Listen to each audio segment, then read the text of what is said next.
Everybody feeling ready? Yeah. Let's do this. All right. So, welcome to our first session of Hoard of the Dragon Queen. Don't know yet. I mean, still up in the air. It's our first session. We'll see if we go all the way through to the next one. But basically, this is kind of the first campaign in a pair of them called the Tyranny of Dragons. But very low level start. We're starting at level 1. And without further ado, I'll kind of read our intro here. I'm going to bring you guys over to our first different map.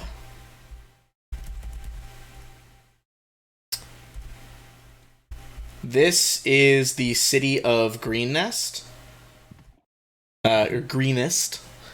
It's where you guys have been traveling to the past few days. Whether you know each other on the road, whether you have just passed each other, this is kind of the final destination. For the past several days, you have been traveling a road that winds lazily across the rolling glasslands of the green fields. Sundown is approaching when you top a rise and see the town of Greenest just a few short miles away. But instead of the pleasant, welcoming town you expected to see, you see columns of black smoke rising from burning buildings, running figures that are little more than dots in the distance, and a dark, winged shape wheeling low over the keep that rises in the center of town. Greenest is being attacked by a dragon. So as you guys, come to this conclusion, see the town smoking below you, regardless of your relationships with each other, you would have crested this hill at more or less the same time.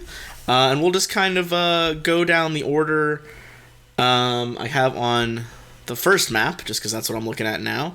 Darval, what do you want to tell us about your character? Well, my character Darval is an ASMR, so he sees himself as destined to be a great hero. He is a paladin of Torm, god of devotion and courage, and he is there to do good, and we're going to get done. Hell yeah. Alright. In that case, next down the line, Solara. If I'm saying that right, what would you like to tell us about Solara? Solara is a tiefling, and due to recent events, she has decided with her family that it would be best for her to take a little vacation from home and experience a bit more of the world before she comes back. Hell yeah, very fair. Alright, what about... let me drag your person on here so we can see your lovely art. What about Waka? So, Waka is a rogue. He's also a human. And I was a bounty hunter for a long time. And then Willa tried to steal one of my bounties. And that's how we met. And we've been traveling for like 5 years now together doing bounties. And now we're here, and we see a very rude dragon murdering an entire town, and I'm pretty sure that's going to have a bounty on it.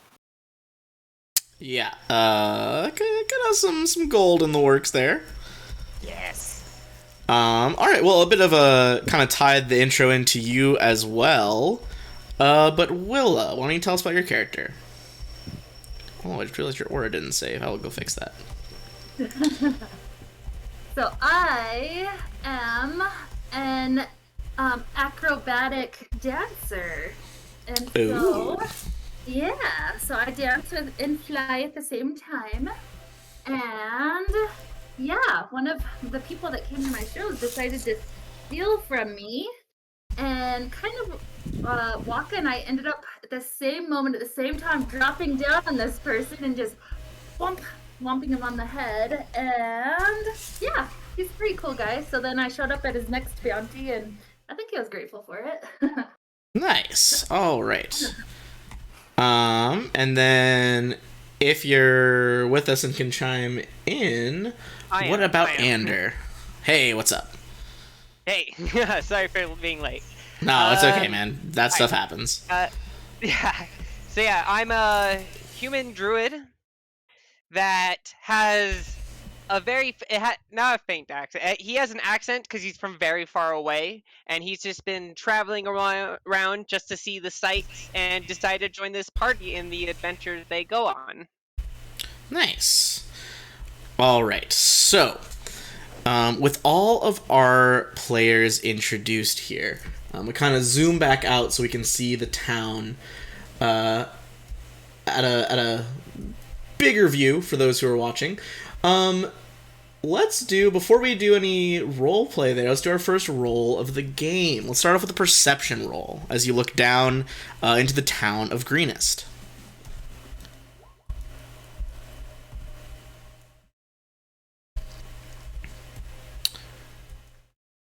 All right. pretty low rolls to start. Oh my goodness, there it is. That was super delayed. I was clicking it and nothing was happening. It's okay. We'll go with the first one. So the highest we got here are 12 and 11. With that in mind, I think everyone except Solara and Ander. You guys are kind of just taken in by the fact that there's a literal dragon circling the central keep. That's this one over here, kind of the weird trapezoid shape. But Solara and Ander, you look down and you can see that almost running towards you guys at the crest of this hill, you can see a couple of humans are being chased by what looks like, can't quite see them from here on a 11 or 12, but certainly much smaller humanoids than medium-sized. So what do you guys do? Or even say to each other? I'm gonna start you first. It looks like someone needs our help. I agree. I pull out my sword and just charge forward towards the people running. When I see people in trouble, I see profit. Let's do this. When I see people in trouble, I mean, hey, see that's people fair. need my help. Well, I mean, more profit for me. I'm not gonna get in your way of your lawful, non-profit ways. I shrug. All right. If that's the case, it says to, do it on a blank battle map for this first part, but that's no fun. So we're going to do a different map that I put up. So first lesson in getting your character on the map and seeing stuff with vision, go to your journal section. If you hover over, not your image of your character sheet, but the name, it will turn blue. And then once it's blue, you can just drag it onto the map. You guys will be kind of dragging them in this bottom corner. Once you let go, you'll be able to see what you can see. That's a lot of creatures. One sec. I think I have to reload. It's not. I'm showing sorry. that for me. Which bottom corner? That's okay. Yeah, over here. Okay, cool, perfect. And actually, I had this set to nighttime from earlier. But there is still enough daylight that we can see without dark vision, so I'm going to put that on. Will we be able to see everyone's name, all the other enemies' names? I can currently see all the NPC names. You can see the NPC names, or can you? I can, Yeah. yes. Yeah, that's fine. That's good. I see. If it's something that really needs to be obscured for the plot, I will. But this is fine. Okay. These guys are spaced out a little bit more. All right. Cool. Let's read this next part. So, without this warning, 5 humans you can see dashing out from between 2 of the buildings as you run into town. There's a limping man, 3 young children racing across the street, and a woman carrying... What's up? Will, your video and your camera are showing from Roll20. There you go. We are okay. sorry Gotcha. about that. We're not even sure how that happened. No, you're good. Okay. What was I saying? So, yeah, limping man, 3 young children racing across, and there is one woman there carrying a round shield and a already broken spear. Kind of turns and faces back to you all. Briefly before wheeling around and seeing all these creatures up ahead. You guys have been traveling this region long enough that you don't really need to check to know what these are. In front of you is a party of 8 kobolds. I will say, if you want to roll... I would say either history or nature to try to get a vibe on what are the kobolds' reputations in this region. I mean, I have a -1, but I'll try it. Oh, cool. First crit. Ander is all fucking over it. Good God. All right. Well, firstly, yeah, the 21, I mean, you know all the classic things about kobolds. They're tunnel builders, usually, like to live underground. They like building traps. They really believe in strength of numbers as a general rule for combat.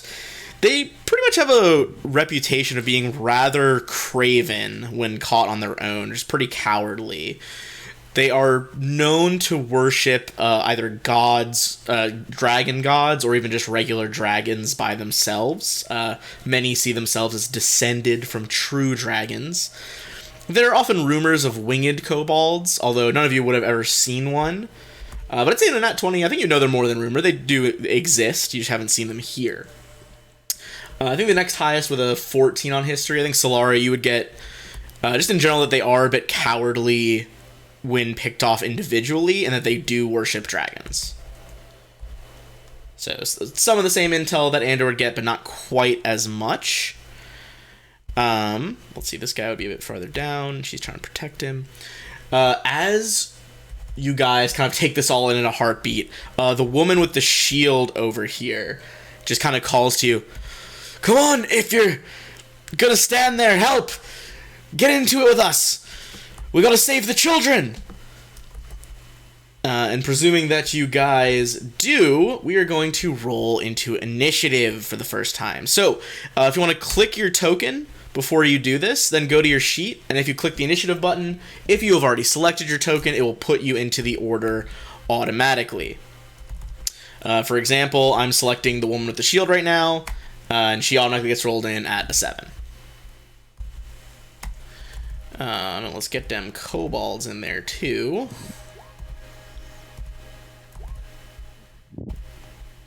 And the rest of the commoners are going to act on the same turn. Alright, let's sort that order. Ander, Darvo, Waka, Solara. I think we just need Willa as well for initiative. There we go, okay. Cool beans. So, unfortunately, the kobolds do manage to get in there first. Yeah, not the best situation. But, 'tis what it is. I'm kind of playing out some new songs on here, but we'll see if hopefully get some combat music going here in a second.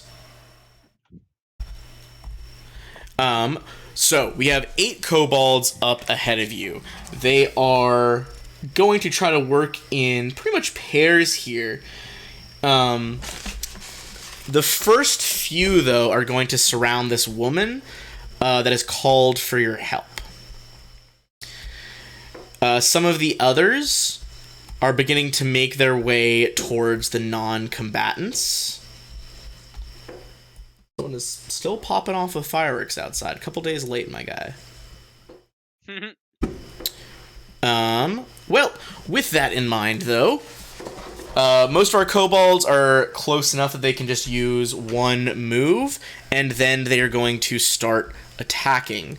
So we're going to have 1, 2, 3, 4, 5 of them attacking at the woman with the shield. 2 of them attacking at the grown man who's already limping. And then 1 is going to take a swing at a non-combatant. So we'll start with the 5 dagger attacks from the ones around Linen Swift. 1, 2, 3, 4, 5.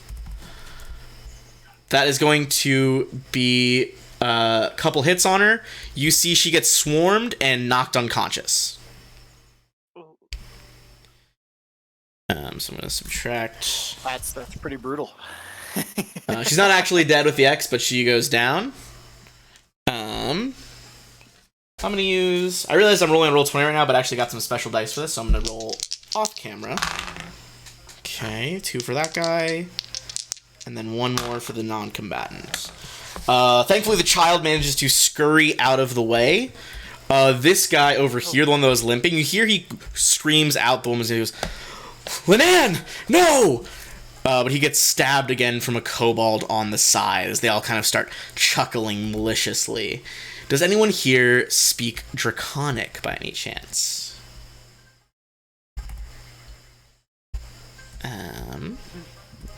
If anyone does, they will be able to decipher what is being said, but if not, to the rest of you, it kind of sounds like... Where do we see the languages? You would have been able to select some during character creation if you use the character mancer.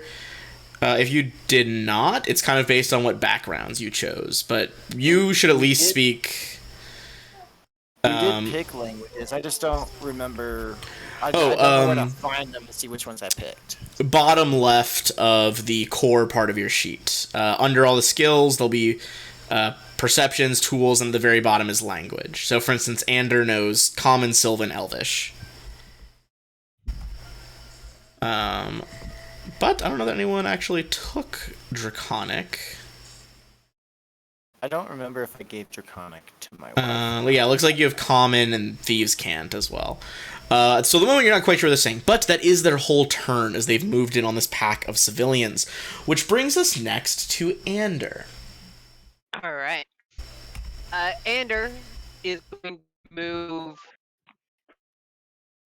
right here. I believe that's 30 feet. Yeah, you can either there's a ruler at the top on the left side of Roll20 that you can use, or if you are holding down your mouse on your token and then you press Q, it'll kind of just like draw which direction you're going. So Darvel, I want to use you as an example. I guess you can't see that probably, but Darvel could. It'll help you measure it as you're moving. Alright, cool. And while I'm walking, I'm going to cast Shillelagh on my quarterstaff. Oh, Shillelagh? Yeah. Yes. Boom, your staff starts to glow with green power. Nice. And then I'm going to take a swing at this kobold. And... Hell yeah. Oh, I should set it up. And it makes it a D8. Didn't mean to do that, but that's fine. Alright, so 16, that is a hit on this guy over here. If you click the word quarterstaff under there, it'll auto-roll the damage. Alright, cool. Then... Like, in the chat. Yeah, you got it. There you go. You run up, crack! Hit this one across the head for damage. This guy is looking barely up. You see he is just kind of staggering away, a bit of blood running into his eyes between the scales. Alright, awesome. Alright, I and imagine... I'm just going to try and protect the non-combatant. Hell yeah, you kind of, get in a defensive position there. Darval, that is you now. Oh, okay, see. I'm going to kick the ruler out. Yeah, I can get there. Ready to movement. I'll go to here and attack this guy with my greatsword. Alright, you run up around the side there. Totally miss. Unfortunately, yeah, you don't have advantage for anything right now, so it seems very surprised, but it managed to duck out of the way. On the bright side, it does seem a lot more engaged with the guy in, in armor that just rolled up rather than the non-combatants. That's good. That being said... You foul creature. Foul creature. In that case, it's going to be Willa. Darvel did not move on my. Let me just. Is he moved now? Sometimes it just takes a second to refresh it. He moved on Willis. He moved on mine. I can see where he moves there. Not a problem. I also yeah, it might just be that you guys are like kind of at the same place. I'm gonna refresh. I just got the red box. Gotcha. Yeah, that when the red box comes up, best to refresh. Well, Willa, if you can still see, I mean, you're an owl and you got flight as well here, so you got some more positioning options. Exactly. So, quick question: do you know the range of a short bow? I believe a short bow is 60 or 80. Let me just double check. Let's see. Regular short bow, that is going to be 80, and then you can shoot at disadvantage up to 320 feet. To clarify. And with a sneak attack, if I attack somebody that's currently in combat, then I get this extra sneak attack, right? Yes. So if you attack any of the kobolds that are engaged with an ally, so kind of the two next to Darval over there, or the one next to Ander. Okay. And that gives me advantage also, correct? It does not give you advantage, but it gives you sneak attack. So advantage always gives sneak attack, but there will be times when you're sneak attacking without advantage. Okay. It's like how, what is it? All toads are frogs, but not all frogs are toads. Got it. Okay. Which, fun fact. I don't know how to go in the air on here, but I'm gonna fly up, and I believe I'm close enough to shoot with a short bow. So why don't I think so. So I'll go up, and then why don't I shoot? Yeah, look at that. Yeah, it's hard to do 3D on the map, I'll grant you. So we'll just know that you're like 30 feet up over there. Perfect. That is definitely enough to get you an angle on that guy, though. I mean, the only person in front of him is a kid who's like also super small, so no one is covering him. Perfect.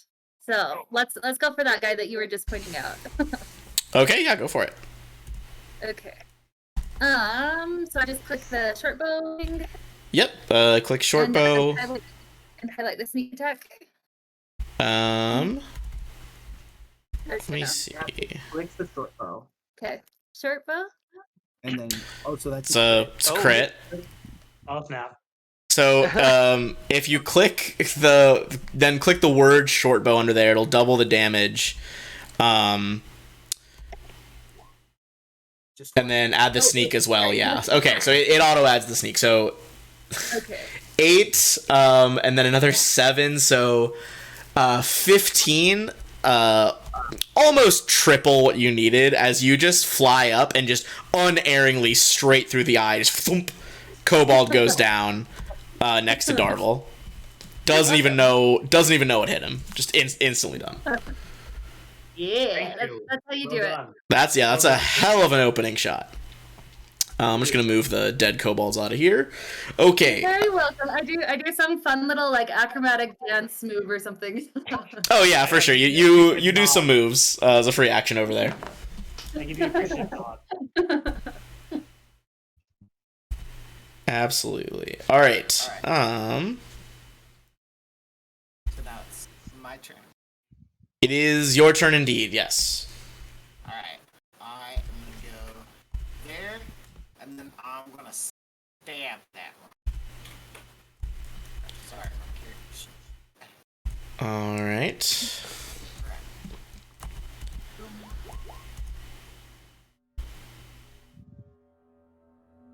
So I get 16. 16. That will most assuredly hit. Yes. So how come my sneak attack didn't go off? That is a good question. I don't know why yours didn't. Did you hit the check mark on it? I did not check mark it. That'll do it. Yeah. So I should be able to just flick sneak attack and it goes, right? All right. Well, even so, 6 damage already is definitely finishing this guy off. You lunge forward, having hit the one that was cracked by the quarterstaff. This one goes down as well. So we're now down to 6 kobolds. The very injured man is going to attempt a check here. As he kind of just turns to you guys, and he's like, please, you gotta save her. She got us all out of there. Please save my wife. He is going to try, he is super untrained in this, but try to stabilize her. He does not. So she is going to have to make a death saving throw on her turn. Let's see, it's going to be... Does anyone know cure wounds? I know cure wounds. That is 1 success. Alright, So I'm going to put a little 1 green, no red so far. Alright, that brings us to... sorry, the other kids would have also moved on the husband's turn. They are just going to full, take a dash action and a move and just run the heck down out of the way. Kind of see they're like trying to shelter behind this building over here. All right, Solara. That is you.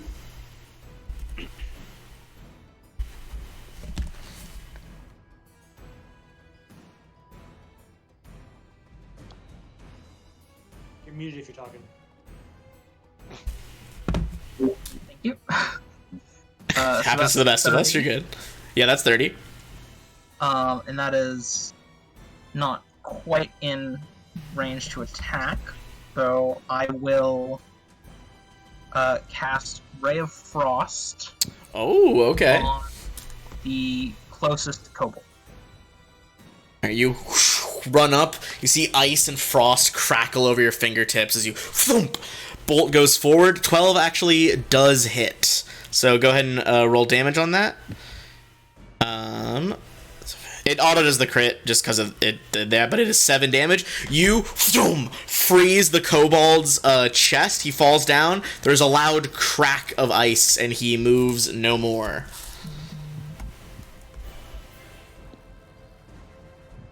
All right, that is your turn. We are back to the top. The kobolds over here. One of them is going to bark something in Draconic. They seem to be leaving the woman alone for now as they begin to move into attack positions on the rest of you. They are going to move up like so. They're going to use their pack tactics to get advantage on you guys as they move forward. So first we're going to start with 1 on Waka. This is with his dagger. That is a 15. Does that hit? That's rude. Let's see. Yeah, exceedingly rude. Okay, so that is a hit. That is going to be 3 damage. Next one going with advantage is at Ander. Threw one of those dice on the floor. Ignore that. Highest is a 13. Does that hit? That does not hit. All right, you managed to kind of parry with your quarterstaff, like wrap him on the knuckles. The knife doesn't go close.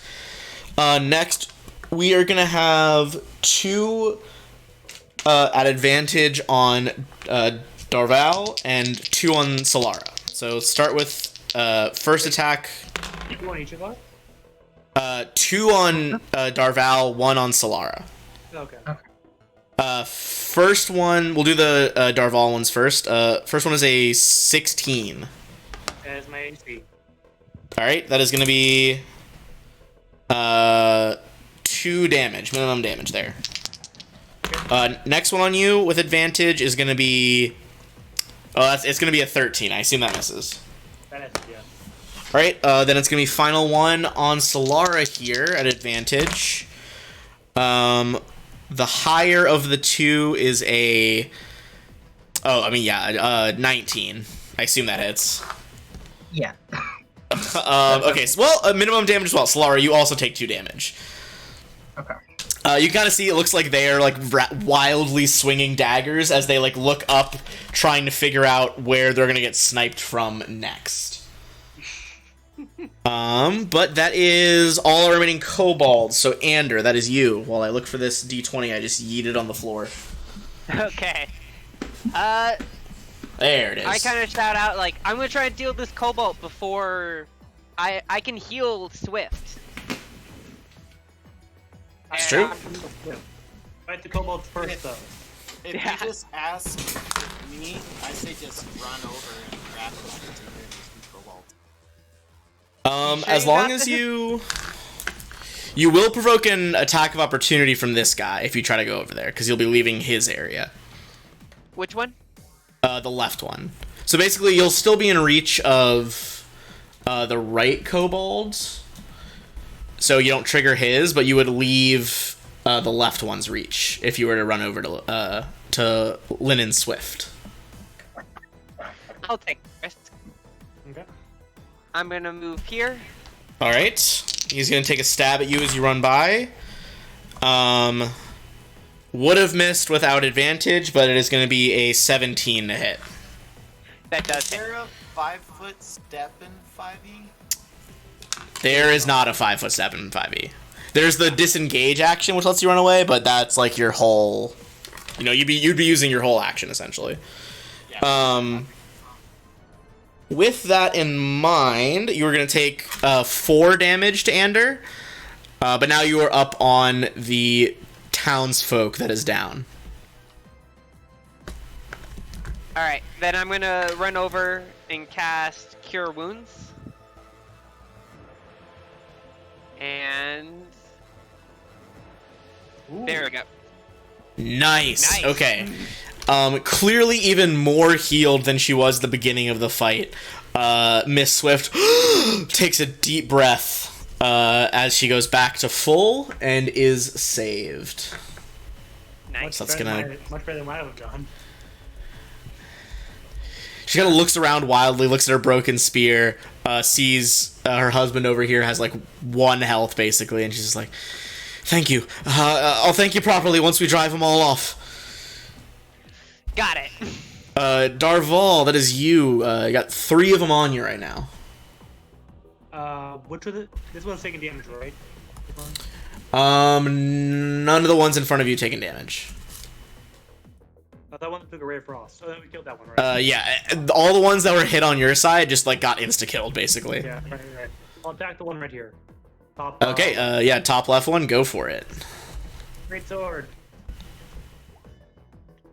13. 13, that will do it, yes. Take 11 slashing.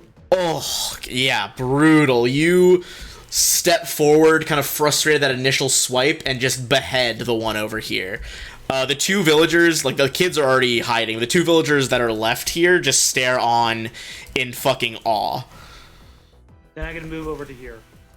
To where it was.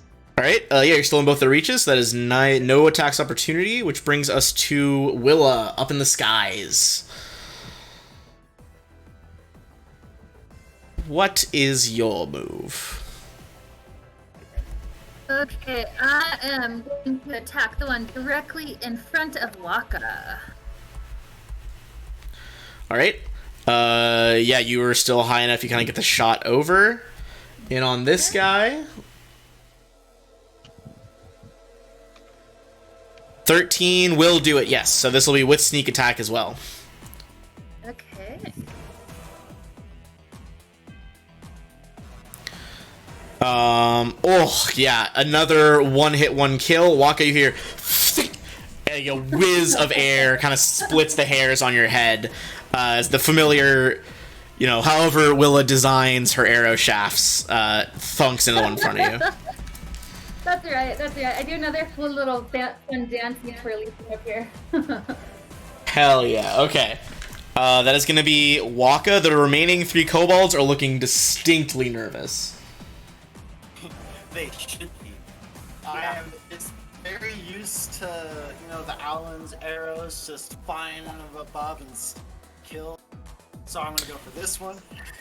Yep, got it. That'll do on the 15. It is engaged with Anders. So if you didn't have sneaking, you wouldn't have done it, but that does finish this one as well. Your rapier, very fine pointed blade, a piercing weapon. Andrew, you see the tip of it just emerge from the kobold's chest from the other side as it collapses. Thanks, mate. Oh, we are running out of kobolds. It is Cuth's turn. This is the husband. He is, seeing that, incredibly proficient warriors, he is going to take the disengage action. And let's see, he's going to run over to next to the kids and try to keep an eye on them. A little bit off the square there. There we go. I don't know why it was like that. All right. Miss Swift, she is going to use half her movement to stand up. She's going to take a step forward. She still has the broken spear. Basically, it's broken off at the shaft, so there's still the blade at the end. You just don't get the thrusting power anymore, so she's going to be at a disadvantage with this attack. Oh, can I yes? throw her my dagger? Possible.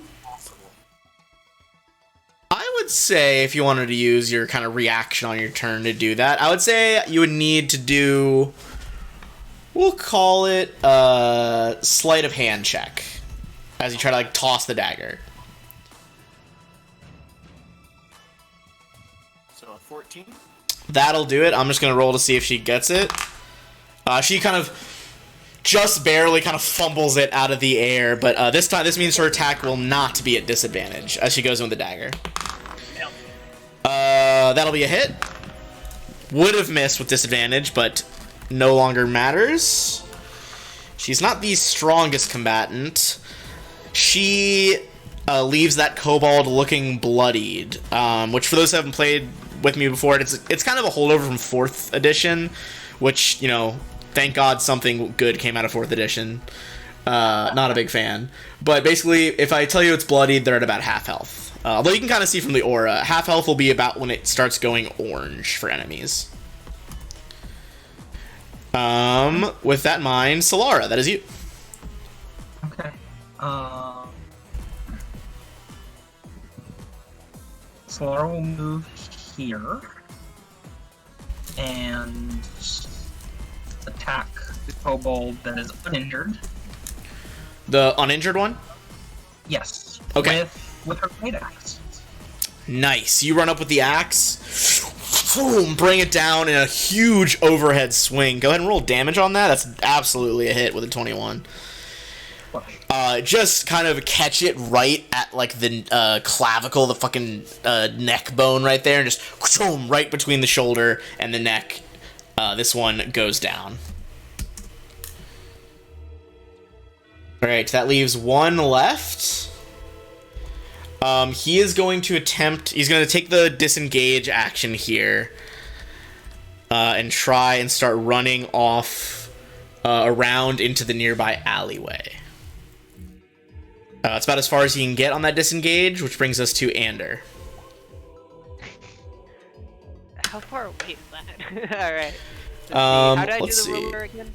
On the left side, there's kind of a series of tools. It's like the fourth one down. Yeah, there you go. You got it. Alright, cool. 25, yeah, you're good. You're good. Yeah, Ander's gonna run up to him and hit him with his quarterstaff. Go for it. And if you guys ever want, 2 quick tips with a ruler, if you're using it, if you hit Q, that'll kind of place, a pivot point, so you can, change directions. Alright, cool. Similarly, if you hit shift, you can let go and it's still there. Ooh. Unfortunately, yeah, despite the magic of the shillelagh infusing that staff, it almost just pure luck ducks out of the way of it as it scrabbles to the alleyway. Alright, I'm gonna use a feat that I have called Pole Arm Master. Oh yeah. Oh yeah, you're gonna make your bonus attack here? Yeah. So my question is, it says a D8 and it uses my primary attack, but since I have a spell on it, can I just use the spell? I believe it would still function as the shillelagh, yes. Awesome. I also have Polearm Master on the character that I play in my friend's game on Sundays. Awesome. It's such a cool feat. Yeah, so you Alright, with go that, in with I like roll- the top of it, miss, and then just kind of like change direction at the last minute and just crack this thing across the face with like the back end of the staff. Nice. Go ahead and here's roll the that damage. For 8. Just more bludgeoning damage. You hear something go crunch as you hit it in the side right below the eye, and the last kobold drops. Nice. 89. Hell yeah. So we are out of combat right now. I am a big fan of using experience. Everyone will be at the same levels of experience as we go, even if you miss a session, because I'm not cruel. But for killing, Greatly appreciate. yeah, for killing all those kobolds running up on you, that is going to be 100 XP for everybody. Where do I keep track of my experience? On these sheets, God, I have so many different games with so many different sheets. It's in the top right next to your alignment. There's a little where the little top right is a gear. One of those will if you click at one of those. Oh yeah, you gotta hit the gear first. There it is. Okay. Actually, I think you can type it without hitting the gear if you just select it. No. All right. So with that, We got how much again? It was 100? it was 100, yeah. Okay. So as the fight dies down, you guys can still hear that there is like, there's screams. You hear the foom, foom, foom of a dragon flapping, kind of out on the outskirts of town, but clearly doing a circle. Despite that, we're currently out of combat. I'm gonna take us out of there.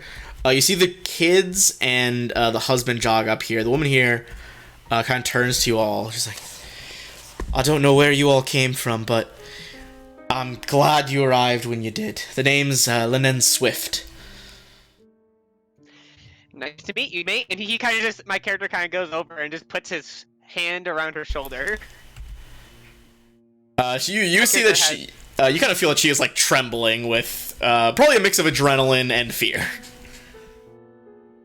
Are any of your kids injured, or your husband? My husband still, he got stabbed pretty good by one of them on the way out. Okay, I will go over to him and use my not lay on hands, my Asmar with the healing hands, which will heal him for checking particular level. I'll use lay on hands and give him 2 lay on hands. 2 land hands? Okay, your hands begin to glow with a beautiful kind of the watery light just as dawn starts to strike. And he looks, pretty much all the way healed. He's a commoner. There's not a lot going on with him. Nice. Alright. So she nods in appreciation. You're doing the God's work. Listen, I'm taking these for and myself to the keep. It's the last safe place in town. All those lizard things, and besides the kobolds, there's, I don't know where they came from, but there's humans with them. I furrow my That's brow. not at good. that. Look, I haven't got close enough to get a good Like as look. Slaves or like on purpose? She kind of, sucks her teeth, just like, I didn't get a good look at them, but from what I could tell, it was kind of a mixed bag of either working in tandem or giving orders to the kobolds. Certainly they weren't in any sort of thrall to the wee little creatures. Well, that's not good. Not good at all. Yeah, that seems not like what they should be doing. Yeah. Listen, you all are far more proficient than me and the other townsfolk in a fight. Most of the guards have joined the defense against the dragon on top of the keep. The front door is only going to be open a little bit longer, but you're welcome to come with us. But if you want to press on, I'm sure there's others that could use your help in town. Just keep in mind you'll have to find another way into the keep, and I for one don't know a back way in. I'm gonna look Lilin right into her eyes and go, I can't make money if I go with you, so I'm just gonna go over there and kill a bunch of kobolds and eventually find some loot as well. Very well. May the gods bless you on your journey. You see she kind of like ducks down a side alley and continues on her path. All right. I turn to Waka. I agree with your decision, but not the motivation. However, That's we need okay. to work. More money for me, I'm not gonna stop you. Fair enough. Regardless, we do have work to do. Let's find some more kobolds and whatnot. But before that, quickly, Yeah. Say that again. You kind of cut out for me. What? on how thoroughly underprepared these people are. At a certain point, why should we help them? I mean, they didn't look like they had that much money. We help them because it's the right thing to do. Because they need our help and we can help them. We all have a good moral I'm not compass. like a dragon lore master, but I'm almost positive where there be dragons, there be gold. I mean, you guys have grown up with tales of magical beasts in this land. Nothing more iconic than a dragon having a hoard. Yeah. Yes, but so it's like, sure, the maybe people don't dragon's have gold, not the people gold. You're saying going after the kobold's gold, is what you're saying? Yeah, all three. Fair enough. Is it right if I do a perception to see if I can just spot any gold on these kobolds, like, real quick? I'd say you don't need. Well, here's the thing. I don't think you need a perception check. The debate would be: are you spending the time to rifle through their pockets during this event? Yes, Okay. I'll totally be doing that. Yeah. The rogues are going to be doing that as well. All right. I'm gonna say, since you're really on the clock here, go ahead and everyone who's looting, looks like three of you. Everyone give me, we're gonna say a dexterity save, as you're trying to do this as quick as possible without cutting yourself on any daggers or scales or anything. 14, that's a success. 16, and the more successes, the quicker you get it done. Then one more from, I assume Willa is getting in on that. Oh yeah, you guys are all good. Alright. With that in mind, guys get it done pretty quickly. Okay, that 23 was Willa's. So I got figured, 16 yeah. and that 23 is Willa's. Basically, yeah, if you click someone's sheet, it'll do like your name. Although, if you look below the chat, you can do it as someone else. So, like, I could do... Look at that. Okay. So, like, look, now I'm a deer. I mean, I have a lot of options. I got the deer there. Okay. Well, yeah, for you guys, it should be a drop-down menu of only a few things. Not like a fucking... I have to scroll down a million years to get through all of them. Okay. So, what's the move here? We're venturing farther in town. I'll bring us back to kind of the general map. I think we should head in the direction of the keep, you call. We head in that direction, but keep our eyes open for kobolds and slay any we find. Yeah, so we got the keep is not letting me click for some reason. Right over here. Sorry, that kind of skewed a little bit. This pentagonal building over here. Okay, where are we? You guys would have come in from the south end of town, so you're basically at this road over here. Okay. See, I suggest we just maybe follow this path. Yeah, and it's not a huge town. Like, if you use the ruler, it's set to the map scale. Pretty short distance. Where is the dragon currently? It is starting to get darker. Not enough that we need dark vision or torches yet, but enough that he's getting some cover up there in the clouds. Go ahead and everyone can make a perception check. See if you can spot where this thing currently is.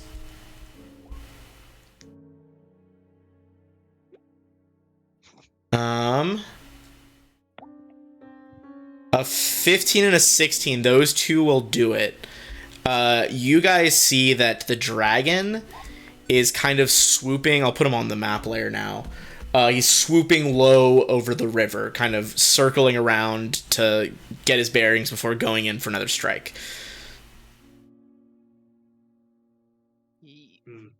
So, I mean, basically, as the crow flies, if you went straight to him, he's about 430 feet away from you because he's a little bit off the ground. Okay. Yeah, I think this path we've just drawn is the way to go. All right, yeah. If you guys want to go straight for the, if you're going straight for the keep, I got a couple options here. You can just try to run as quickly as you can, which will definitely get you noticed, but it'll cover ground faster. Or if you guys want, you can try to stealth through town to get to the entrance. I'm in chainmail. I can't stealth for my life. In this case, it'll be basically it'll be a group check. Okay. The more successes of that the group gets, the less likely the enemies notice you. Gotcha. So possible they could, even with all successes, but very unlikely. You guys want to try stealth, or should we just go? That way, if we attract someone, we can beat them up. I vote for stealth. Sounds Okay. good to me, mate. Let's do it. Okay. All right. If that is the case, everyone go ahead and make their stealth checks. That should be Yeah. a disadvantage. You're at a disadvantage. Okay, so you got the 14, 16, 20. Okay. Huh? It should always be disadvantage because of my chainmail. Yeah. If you have heavy enough armor, then it's disadvantage. Okay. Yeah. So that is, let's see, 3 successes, 2 failures. It's gonna give them a slight chance to see you here. Alas, they are going to spot you. Where is it that they will spot us? You guys would have made it about to the river crossing at the road. Okay. So I'm gonna put us on a darker map as the sun is starting to set, and I will drag you guys over in just a second. All right. If you guys want to just drop your tokens kind of down at the bottom of the screen, and I'm gonna roll some numbers here.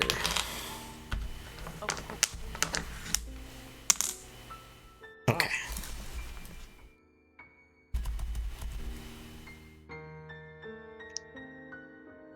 All right, so that is gonna be. All right, you guys kind of find yourself on the bank of the river here. Pouring out of the tree line next to you is going to be 6 kobolds and 2 men in dark black robes. You guys also notice that one of the kobolds fits the legends. It is an Erd, a flying kobold. Huh. I have a question. Yes, sir. Would I recognize the road? I have proficiency in religion. Yeah, give me a religion check. 14. Oh, whoops, I think these are the wrong tokens I meant to drag over, but that's fine. They are still in robes regardless. Yeah. 14. I would say on a 14, you are confident that they are definitely, they look like they are worshippers of a deity, but it's got to be some deity that is not prominent in the cities. Good to know. Like something that most people would not be worshiping, essentially. Let me drop. Let me get their actual people here.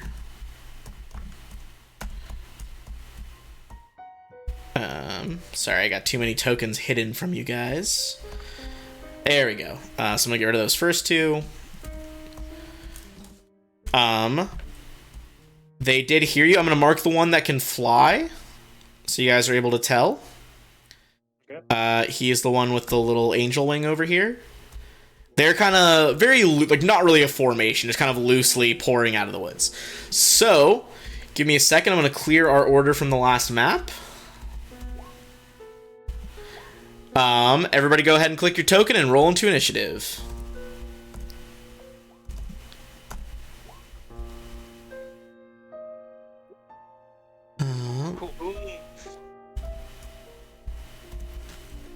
One initiative. Woof. Dude, welcome to my life as the fighter in the other game. Yeah, that's fair. Alright, let's get these boys in here. Oof, that's not very good. Alright, despite the fact that they did see you all approach, it was not quite early enough that they were entirely prepared. So, Solara, you were still going to go first. I'm just going to... When you drag on, sometimes it puts you, like, between a grid, which is annoying. There you go. That's on an actual grid now. Okay. Let's see. So, nearest guys to you, about 50 feet. Okay. I'm gonna run up there. And then I'm going to... Ray of Frost. Is the flying kobold, like, in the air? He had to come out of the woods, so he hasn't, like, gotten a lot of altitude yet. But he is, like, probably about 10 feet off the ground by now. I'm going to Ray of Frost the cultist to the left.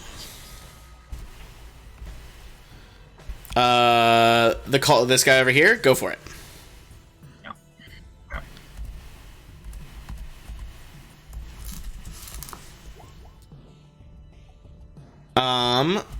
That is just barely going to miss. Okay. Wait, just to make sure. Yeah. This is casting from charisma, right? For you, I believe it should be, yes. For me, I don't know if it automatically does it through the program, though, is what I'm asking. It should, yeah. If you let me hover over it. It's adding your proficiency, but I don't think it's adding your actual spell. Oh, hold on, here we go. There you go. So that should be your. I changed it on your spells page. You should have +4 to hit normally. So let me see. That only added 2, so it should have been 14 actually. Okay. So in that case, yes, it does hit. Go ahead and click that for damage. 1. You see kind of catches him on the shoulder. The ice forms on the robe. He kind of just rolls his shoulder, and the hoarfrost cracks off as he looks angrily at you. Okay. And then I'm gonna rage. Bonus action, yeah, go into a rage. Hell yeah. Your axe, your grip on the axe tightens as you look at these, feeble enemies before you. Waka, that is you. Well, I have a few questions. Yes, sir. So I also have a short bow, 55 feet. Is it just like a move action to grab my bow out? If it is not already out, yeah, it's like a move action to pull it out. Well, you can draw a weapon as like part of a move. So it's just like your object interaction. Okay, then I will move a little forward, but I'll move there and draw out my bow. Okay. And I'll You shoot kind of. this one. All right, you unsling it on the fly. You're going for a shot there. Let's see. You're within 45. Let me just make sure. Now that we have an Owlin in the party, I should just have Pythagorean Theorem up like all the fucking time. And I can move a little more forward if I. No, you're good. You're good. He's still within he's barely off the ground, so it's like 47 feet. You're fine. Okay, cool. And then since they haven't moved, is there like a flat-footed and I get sneak attack, or is that not how you think? You wouldn't get basically, so you can surprise people. They are not surprised. Okay. So And yeah, surprise is something that would like occur before we rolled into combat usually. Okay. 22. Nice. That is absolutely a hit on the winged one. Go ahead and roll damage on that. The winged one looks like it's a bit sturdier than the others, but you can see the arrow draws back, hits it just in the shoulder, and it looks like it's kind of struggling to fly a little bit.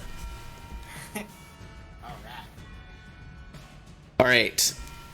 That is our strange cultists in their cloaks.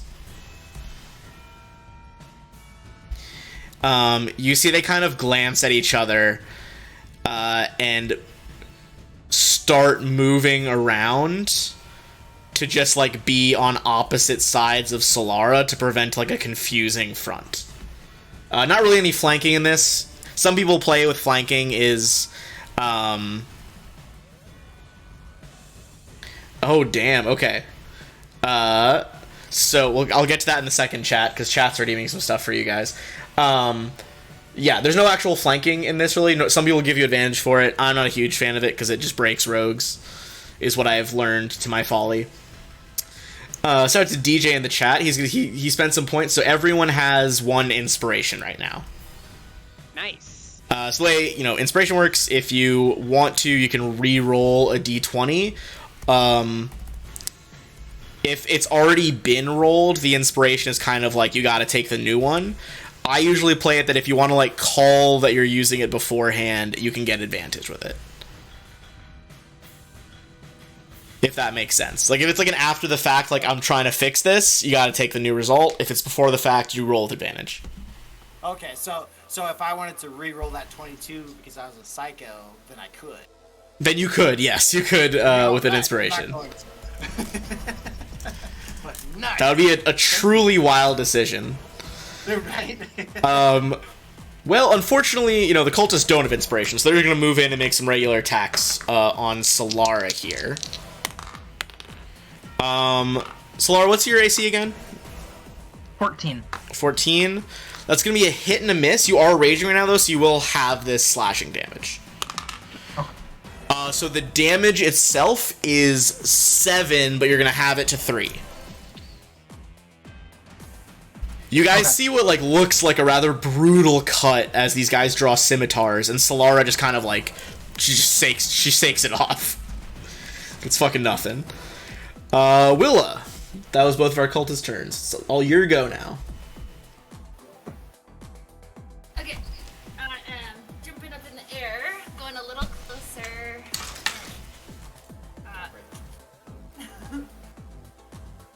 Okay.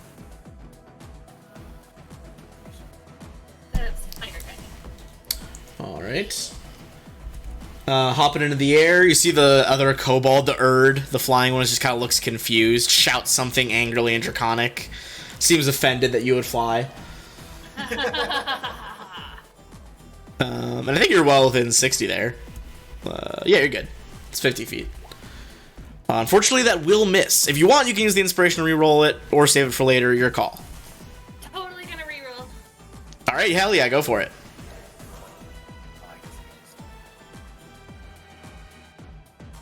20, on the other hand, will do it. Go ahead and roll damage on that. Could be enough to drop this boy, we'll see. You sight up kind of just to the right of where you can see Waka's arrow shaft sticking out, and thoom, this thing tumbles end over end and hits the ground. Oh, nice. Oh, it does. This time, though, it is the kobold's turn, and Obviously, we do another little dance. oh, for sure. It goes without saying that you got to do a little dance. The cultists during the kobold's turn is free action. They're going to shout at them. You guys do understand at this time they're speaking common, and they say, "One of you get up here and help us. The others take out the archers." Ooh. So one is going to run up on Solara. You see the other 4 are going to kind of move up a little bit, just spread themselves out. And they all take out slings that they load in. Looks to be just kind of like hard river stones they probably picked up while they were hiding. So we'll do range first. There's 4 of them, so we're gonna do 2 on Waka, 2 on Willa. But their pack tactics do not apply to ranged weapons, so not an advantage. Waka, this first one's a nat 1. The stone just sails over your head. Second one is a 10, also a miss, as you duck underneath the rock. Next come the 2 being thrown in the air at Willa. Well, actually, they would have had to move forward a little bit farther to get within range, because slings are not as good as bows. Which will be good for you guys. I don't know why it's doing that. Okay, there we go. It was being weird. 2 more at Willa. First one is a... That'll hit. That's a 17. And Willa is going to take 3 damage as a rock just kind of thunk, clips you on the temple, and you have to like wipe a little trickle of blood out of your eye. Next one goes in, just 2 quick whirls over the head and releases. That one's going to be a second hit on Willa as well. This time for 6 damage. That's a death sentence. That's rude. You see Willa, another one, thunk, these guys are aiming well, goes and hits the head. Willa falls to the ground right there and is going to have to start making death saving throws unless they are healed. Which Cobalt done did knock? The one on the far right is the one that got the shot to knock out. And then there's one more that went in to help the cultists, going with a dagger. Solara, you just full backhand the Cobalt across the face, and he misses. Okay. In that case, Ander. Alright, Darvel, do you got Willista? Is it Willissa? Get her up. Just Willa. Willa. I can get her up, but not Unless it's- She'll get like 1 HP if I get her up, but I can get her up. Okay.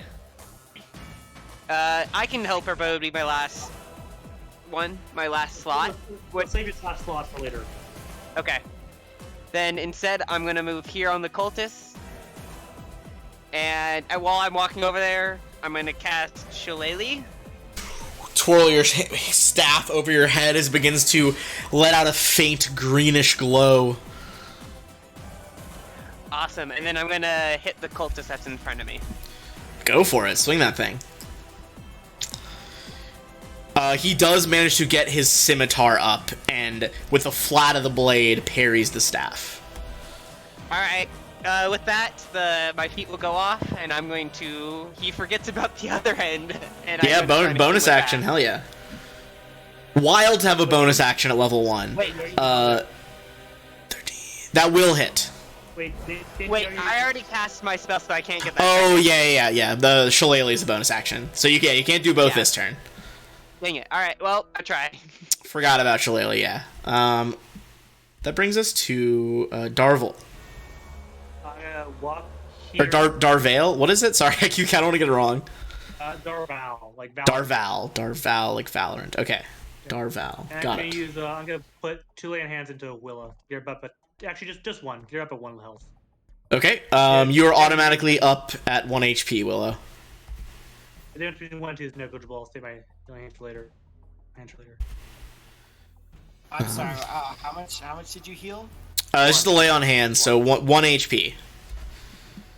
So, and there's no negatives in this like Pathfinder, so you just go up straight to 1. Oh, okay. There's no negative. That's okay. Yeah. I realized as I was looking at the token, it's a bit different. There's no negatives in this one. Basically, if you hit 0, even if it goes past it, you just go to death saves. There is a rule where, like, if it's truly massive damage, like I think if it's like your entire HP pool plus another 50% in one blow, you can die. But that's well, it's possible at level 1, but it gets exceedingly unlikely as you level. Okay. Any other moves from our paladin? Oh no, that's my turn. All Actually, wait, right. Actually, I'm gonna move up to here. Actually, I'm gonna do one more thing. I'm Yeah. gonna shout at everybody. Leave one cultist alive so we can interrogate him. Hell yeah. got it, mate. Absolutely can do that as a free action. Solara, as we see you, step forward, all in a rage. What's the move? I'm going to attack the cultist that I did almost nothing to with the Ray of Frost. Oh yeah, this one, yeah. He's got 1 damage from the Frost Ray. Yeah. Oh, brutal. Oh my goodness. This is gonna be bad. Yeah, go ahead and roll that crit damage. Well, not as bad as I thought, but it is still enough to absolutely take this man out at 11 damage total. You kind of just bring the great axe up at an angle underneath his ribs. See the blade go in, his eyes go wide, kind of stares at you, and just slumps to the side. Nice. So we are down a cultist. Bring him over to the burial over here. Any movement at all, or tossing it to Waka? I'll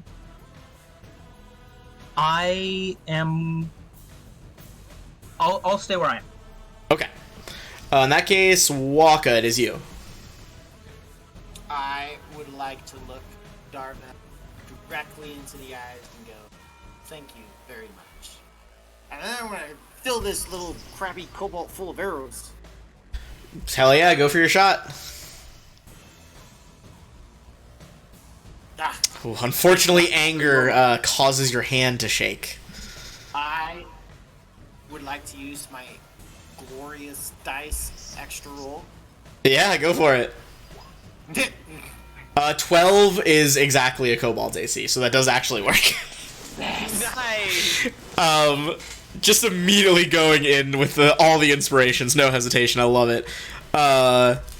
And so chat can redeem those on Twitch, but also I usually I'll give them out if it's like, if you guys do something crazy cool, like, cool role play or crazy kill, that kind of thing.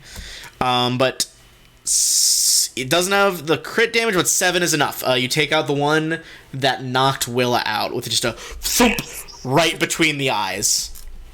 I hate that cobalt. That's all I do. Alright, that's gonna be the cultist. He is gonna yell at the kobolds and be like, "All of you, get up here, swarm these two! Do what you're told, or you're not gonna make it back to camp anyway." Then he's gonna turn around, kind of wild-eyed, to Solara, having seen you kill his comrade. It's gonna be a roll that is gonna be... Whoops, minimize the cultist for a second. That's gonna be a 16 to hit? That hits. Okay. Gonna be 6 half to 3 damage from the rage. As yet another big scimitar cut, and he's like, "Why won't you go down, damn it?" I'm just gonna smile back at him. Oh, he looks so mad. He's big mad for sure. Willa, that is you. So you're prone right now because you fell over unconscious. In this version, on like Pathfinder, you can stand up with half your movement speed. So like if you stand up here, you'd still have 15 on top of that. So,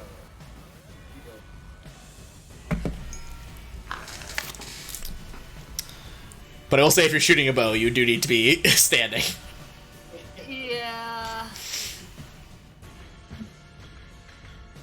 Okay, my plan is to go up 45 feet, hopefully getting out of range of some of these slingshots. You're trying to get out of the range of the slingshot? double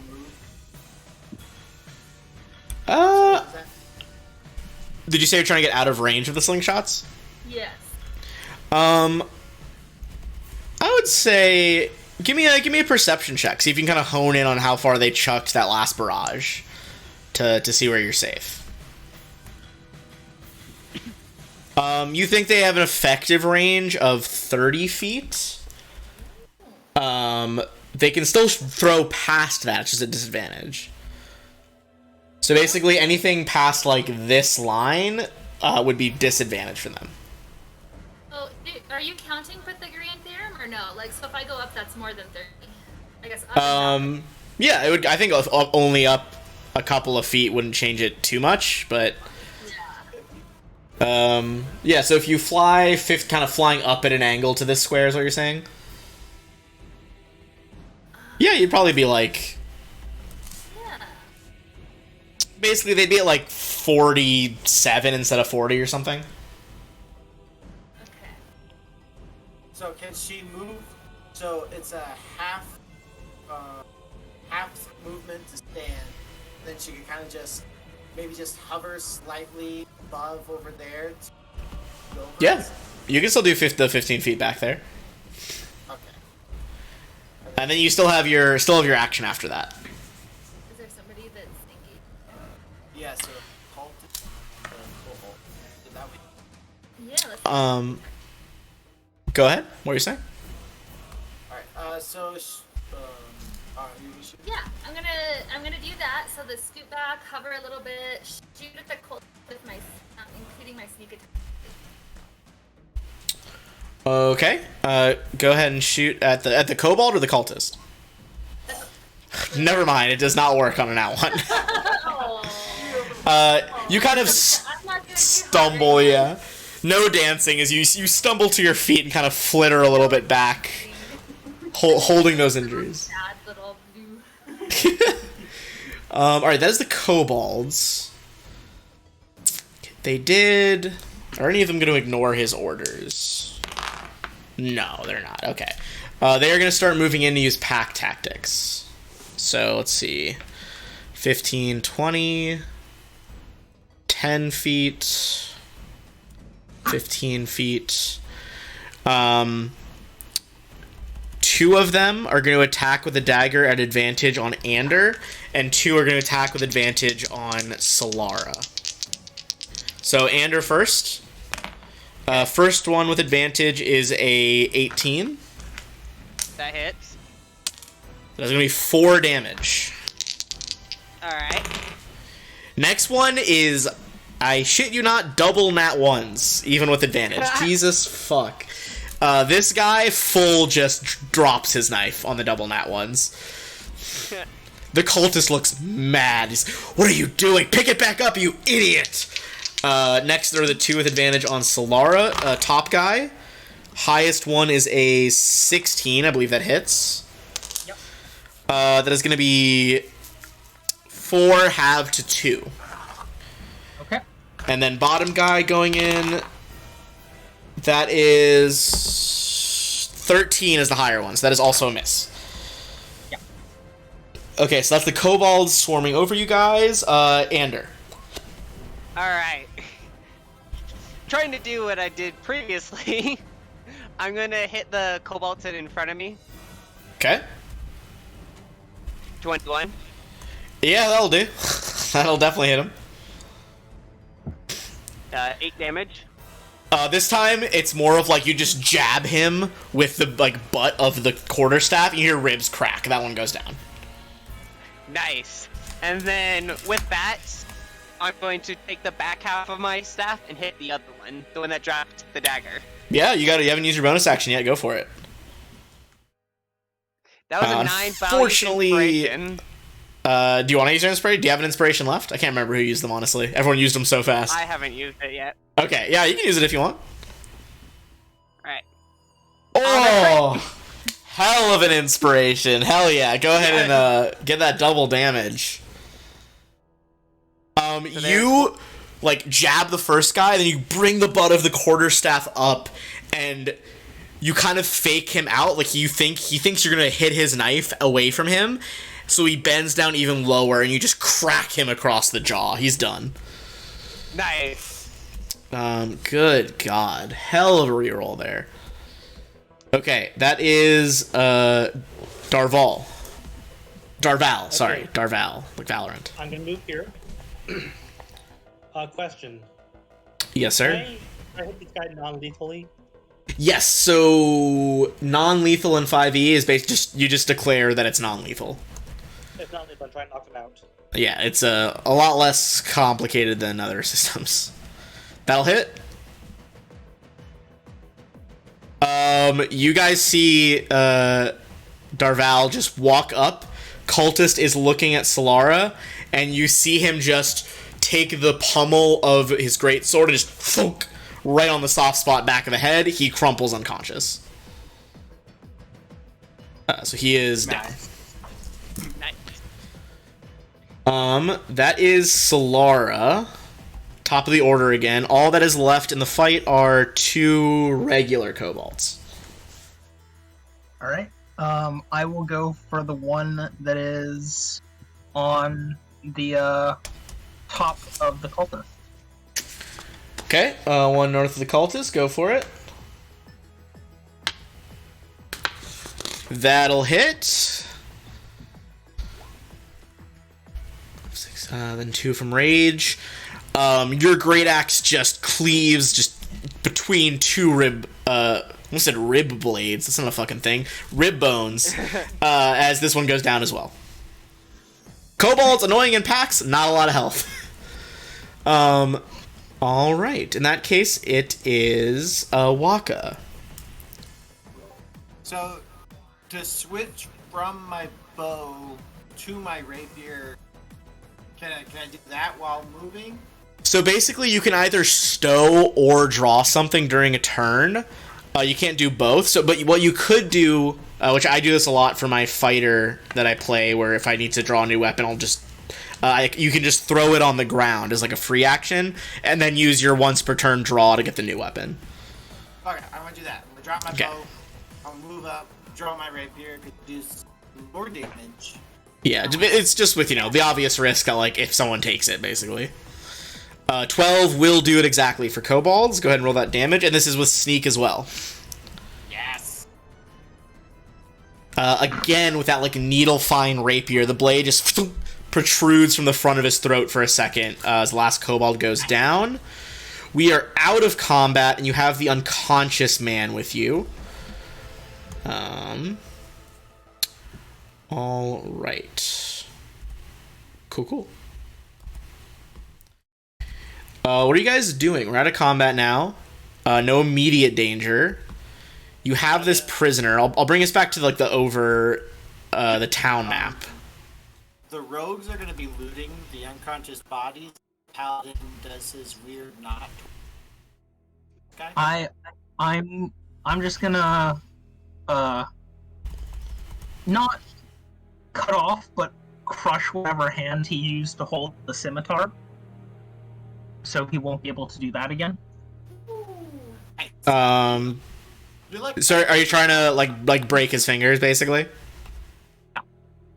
He would wake up at that for sure. That is okay.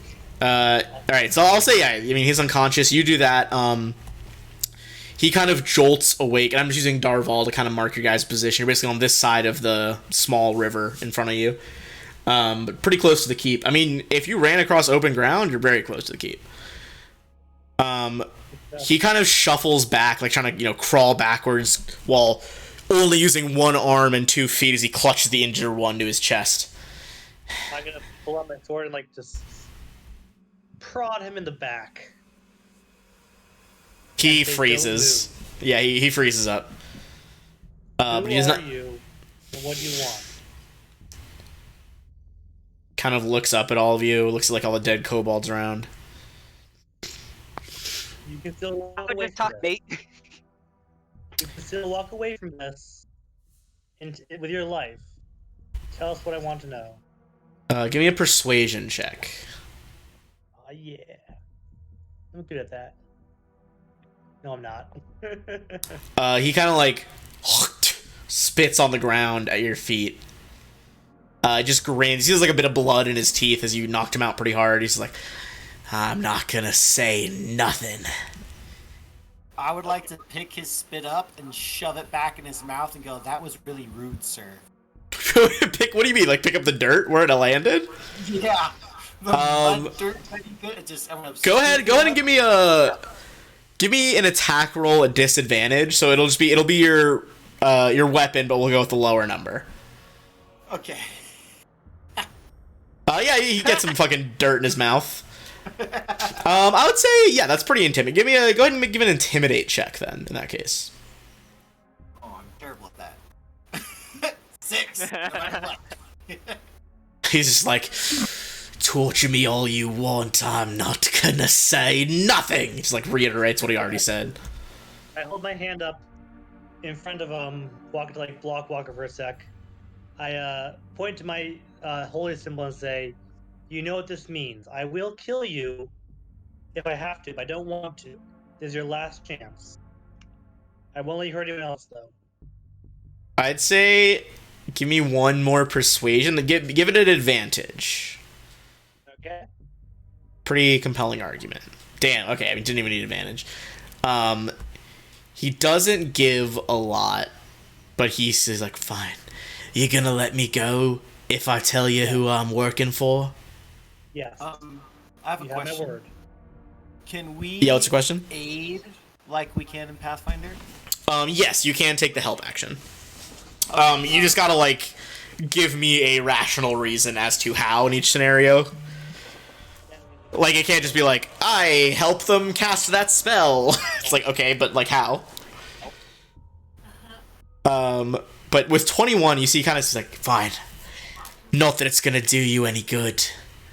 I'm working for the Cult of the Dragon. And you're not gonna survive what's coming. I'm gonna show you his full art now. I've had that happen before. This is what the guy looks like. This is full art. Now that we're That's pretty cool. got the name out of the way. Religion on the Cult of the Dragon. Now that I have it. Hell yeah, give me a religion check. Nope. I would say this is an advantage because you would have heard something similar. Okay. By the way, that persuasion up there is me helping him. Oh, okay, just, like, yeah. grabbing more dirt and just like tossing it back and forth in my hands. Just fucking beating him up with your wings. With a 19, you've heard of the Cult of the Dragon. They come around every so often. They get beaten back. They go into hiding, come back again. The Cult of the Dragon largely worships dragons as a whole, but perhaps more importantly, they worship Tiamat, the god of the color dragons. Okay. I slowly, like, pull back my sword and say, "Get out of here." Wait. Why are we letting this guy leave? I gave him my word. He gave us what he wanted. He gets to go free. He kind of gives you a 2-finger salute, just touches his fingers to his temple, and backs away into the forest. Is that one hand still crushed? Yeah. Absolutely. Okay. It doesn't auto heal. All right. I pick up the scimitar and say, "Does anyone want this?" I'm not very good with scimitars. Speaking of healing, I need some healing. And so does Will. Yeah, let's go back to what is everyone at? Let me tab back to the combat map over here. So we're at just to order it in order of who has most. We got 1, 2, 5, 7, 10. Truly just an excellent example of how the fucking aura fades from red to green. Yes, Just it is. Yeah. This is a perfect demonstration. Cool. I have exactly 3 points of healing I can give to people. I don't think that's gonna make it enough. Well, maybe I can give you all 3 if you want. I would like to save 1 in case someone else goes down. I'll bow out of the healing. The rest are obviously. I also have a cure wounds, but after that I have no more level 1 spells.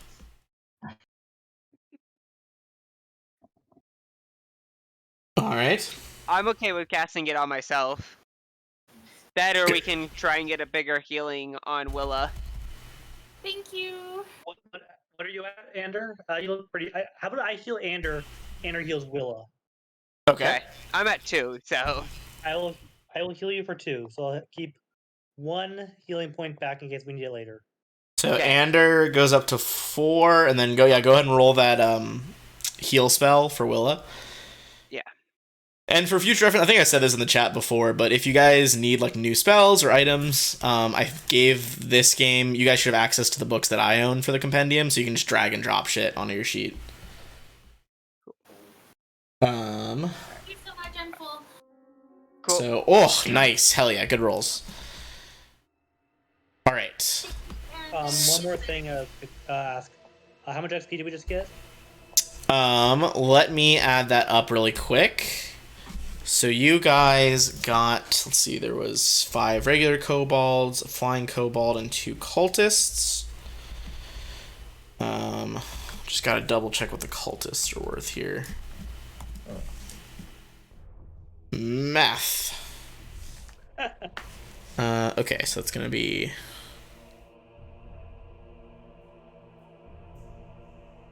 everyone is gonna get 40 experience. Cool. I think I calculated the initial encounter a little bit wrong, but that's fine. We'll keep it the way it is. All right. So in terms of distance here, you're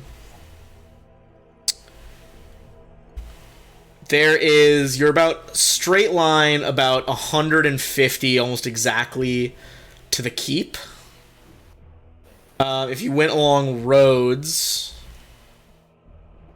about 260. I think it's probably easier to stealth through here, and considering how injured we are, maybe we should do that. Yeah, you guys could attempt another stealth through there. Just to ask, are we sure we want to be going to the place the dragon is attacking for shelter? Who knows? They probably have the place with the most healing potential, so I think yes. Plus, we can help them fend off the dragon, hopefully. Or see what the plan is, if there's a plan. So I say yes. I mean, it's not like we can sleep and get spells back. Or is that an option? I don't think that's an option. We'll see. Not here. Hopefully we can sleep there, though. I will say that's probably pretty good. You guys want to pause here and take like a quick bathroom break, like a 5-minute break? Sure. Now that we're wrapped up that combat? Alright, cool. Well, we'll be back in 5 then.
Alrighty.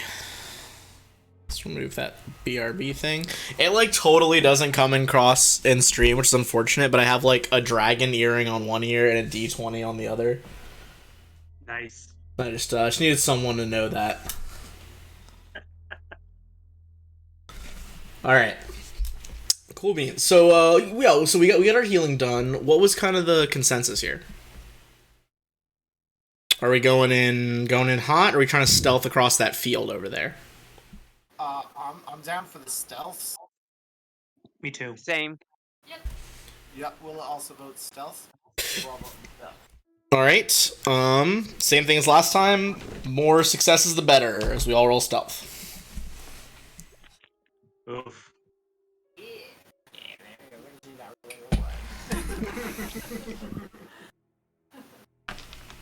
Alright.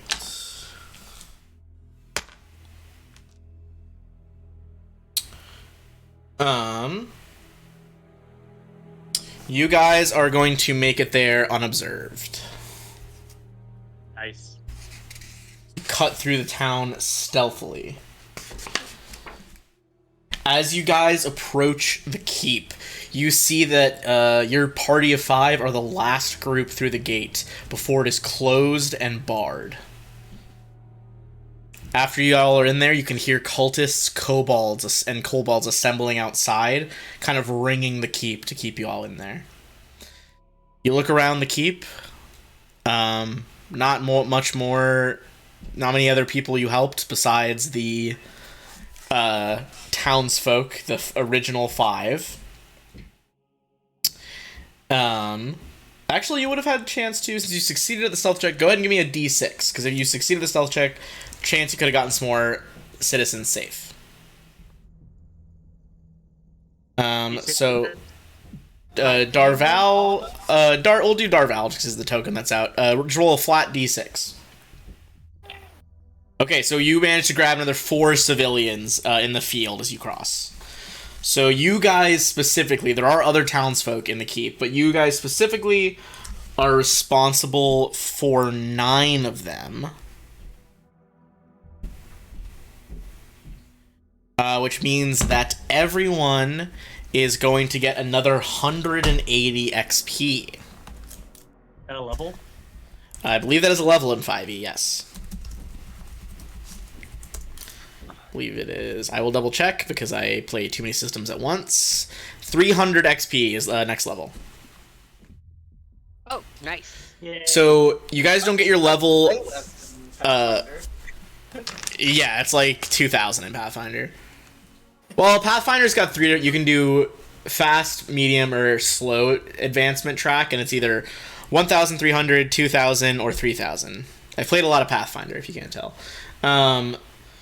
So, the way I usually I have one basic home rule for leveling up. All of your abilities per the actual rules, you don't really get until you sleep for the night. That being said, I'm a big fan of like the idea, I call it just catching a second wind. Everyone gets their health from the level up right away. Oh, nice. So I like that. if you guys go to your character sheets and just go to like the next to spells, there's the general gear. In the bottom right, you can do launch level plus character mancer, which will let you add as many levels as you want. In this case, 1. And it should. Nix and I don't use character mancer. Yeah, and if you don't use it, you know, you can calculate without it. I'm just lazy and use it. Alright. Cool beans. So you guys make it through there. You got your XP. You guys can start thinking about what you're going to be doing. Yes? Will, So if you you're don't still use- pretty beat up though, right? Say that again? Will is still pretty beat up though, right? Willa is back at full from that cure. Yeah, Oh, we'll go back to Will as well? Solara and Ander are the 2 most injured right Oh, now. right, we healed Will, right. They're both below bloodied. Alright, so Okay, if you don't use the character mancer, you just roll a d8. Or Or just, do you- average up, I guess. So you can either That'd be fine. I also let people do either one, but I usually say once you choose, stick with it. You can either roll your hit dice per level, which I like to do because I'm fucking can't help it. I want to gamble it, or you can just take the average. I'm just gonna I take usually do the average. Which basically, if you're taking the average, let's say if it's a D10, you alternate between like, what is D10? 6, 5, 6, 5. Ben. What's In up? the player's handbook, it tells you the average for these. It all goes up in 5e. Oh, okay, fair enough. Yeah, it says a D8 or 5 plus There my you go. con modifier. Yes, you also add your con to it. You immediately get your health stuff, but until you sleep, you don't get like the rest of the level. That's not as relevant right now, but it's helpful when you guys are in like dungeons and shit. Nice. You see, that's why I roll though. Like when you get the good ones, it's so satisfying. Man, you really are. Wow. Damn.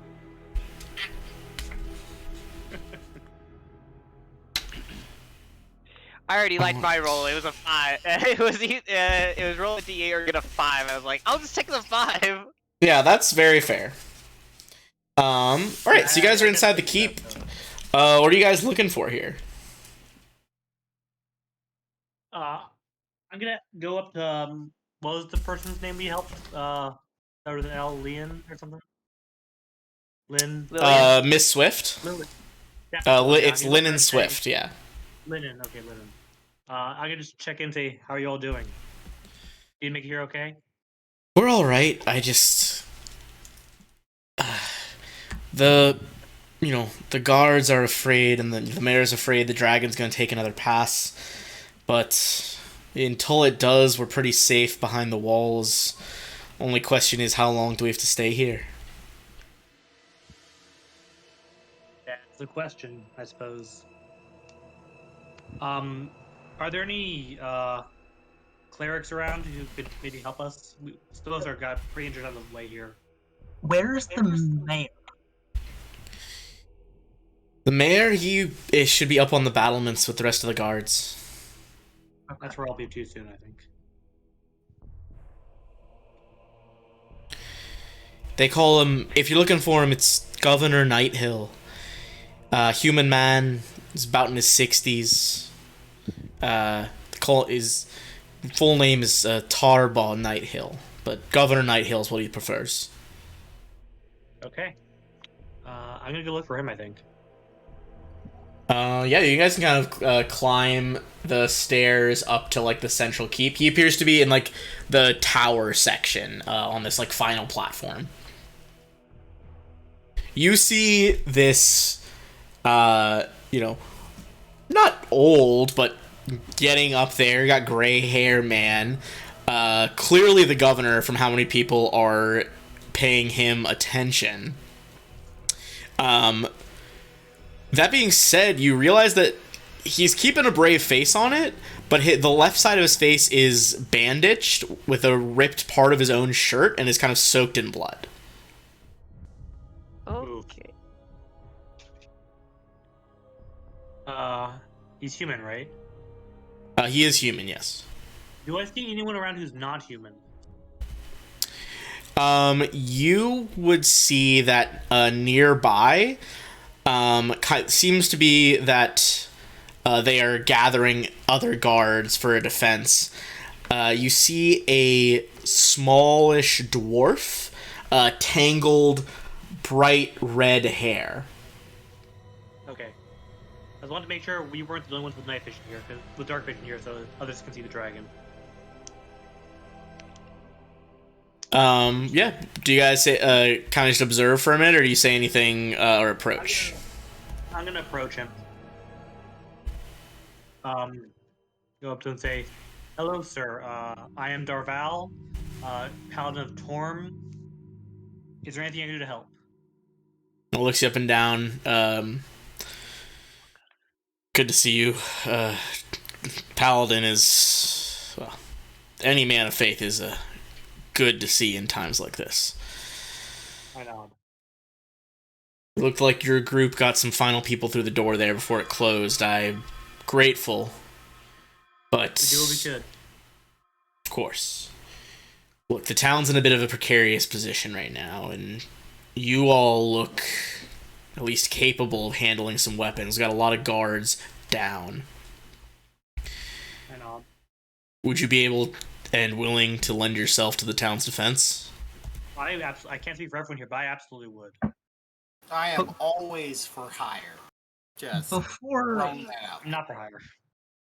before we agree to anything, can I ask if you all perhaps did anything to attract the ire of the creature?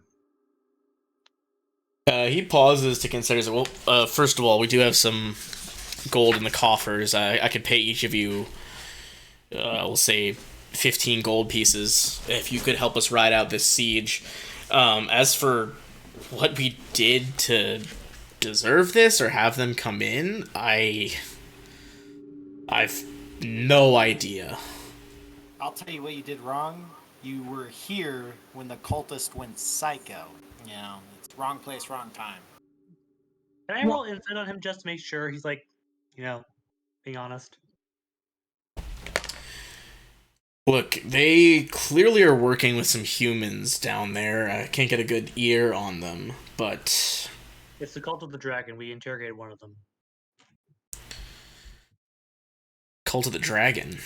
You hear at that the dwarf kind of perks up his ears and wanders over, looks at the mayor, and he's like, "Well, I didn't think the old monk was right, did you?" He's like, "I Heard of these tunes before? Look, the Cult of the Dragon, I mean, that's every governor's nightmare, the cult springing up, and one dedicated to the worship of those foul beasts is not exactly something I'd pray for, but there was a man in town recently, a monk, goes by the name Leosin. He came to me and tried to convince me that the cult was active in the area, but we had as yet seen no evidence to that fact. And no offense to Leosin, but he was not the most reliable of sources. Bit of a lush and a vagabond, if you catch my drift. I nod. Yes, poor. Well, It's a totally understandable mistake. It would happen to the best of us. Is he still around, or did he leave town? do Do you see? I'm gonna make a check here. You see the mayor kind of like opens his mouth to say something as he turns around to look into like the central courtyard.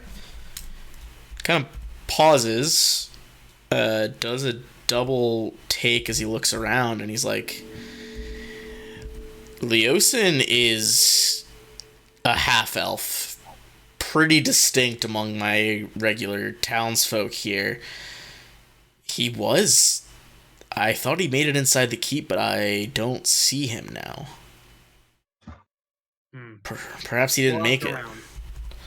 We'll ask around, see if anyone's seen him. Very well. Listen, the dwarf kind of who came over, he's like, all of you, this is Castellan Escobar the Red. Most people just call him Castellan or Red. Listen, he is master of the keep. He's in charge of his defense, head of the guard, essentially, for my village here. I never look at him and say, "Would you prefer Red or Castellan?" Well, say that part again. What about Castellan? I asked him which he prefers, Red or Castellan. You can call me Red. It's easier in the heat of battle, isn't it? I nod. Well, Red, I think we're good friends, and my character will put his arm around his neck. Well, as best as he can.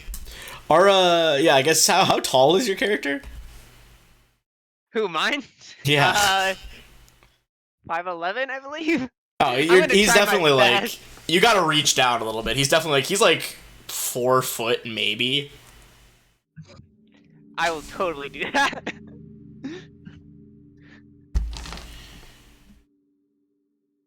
Listen, now that you all are here, first of all, I know it's a lot to ask. It's dangerous, but we need everyone we can up here on the wall to fend off the dragon should it come back. That being said, I've been talking to Governor Nighthill, and if he's willing to let me pass this off to you, see Nighthill nods, and he's like, look, we'd give anything to know better what we're up against. It's good you told us it's the cult of the dragon, but we need prisoners, and ideally a commander. Even a low-ranking one would be best. Told you we shouldn't have let the dude go. I admit, you got me there. No, you didn't Yeah, seem very high so up.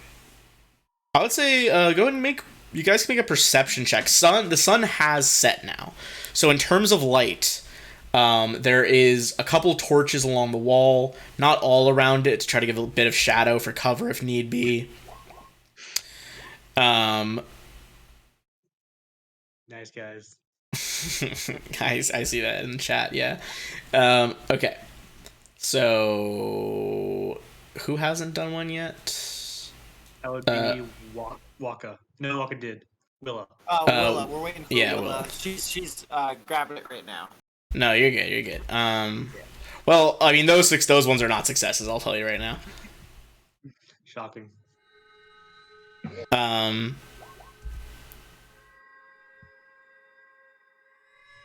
All right.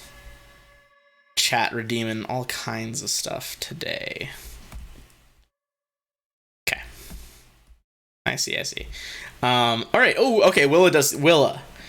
You see, that kind of around all the people milling at the gate, cultists, kobolds. Willa sees that there is a figure near the back, clad in purple robes, with seemingly about a dozen guards dedicated to just standing around her. Hey guys, look what I see over there. I have no idea.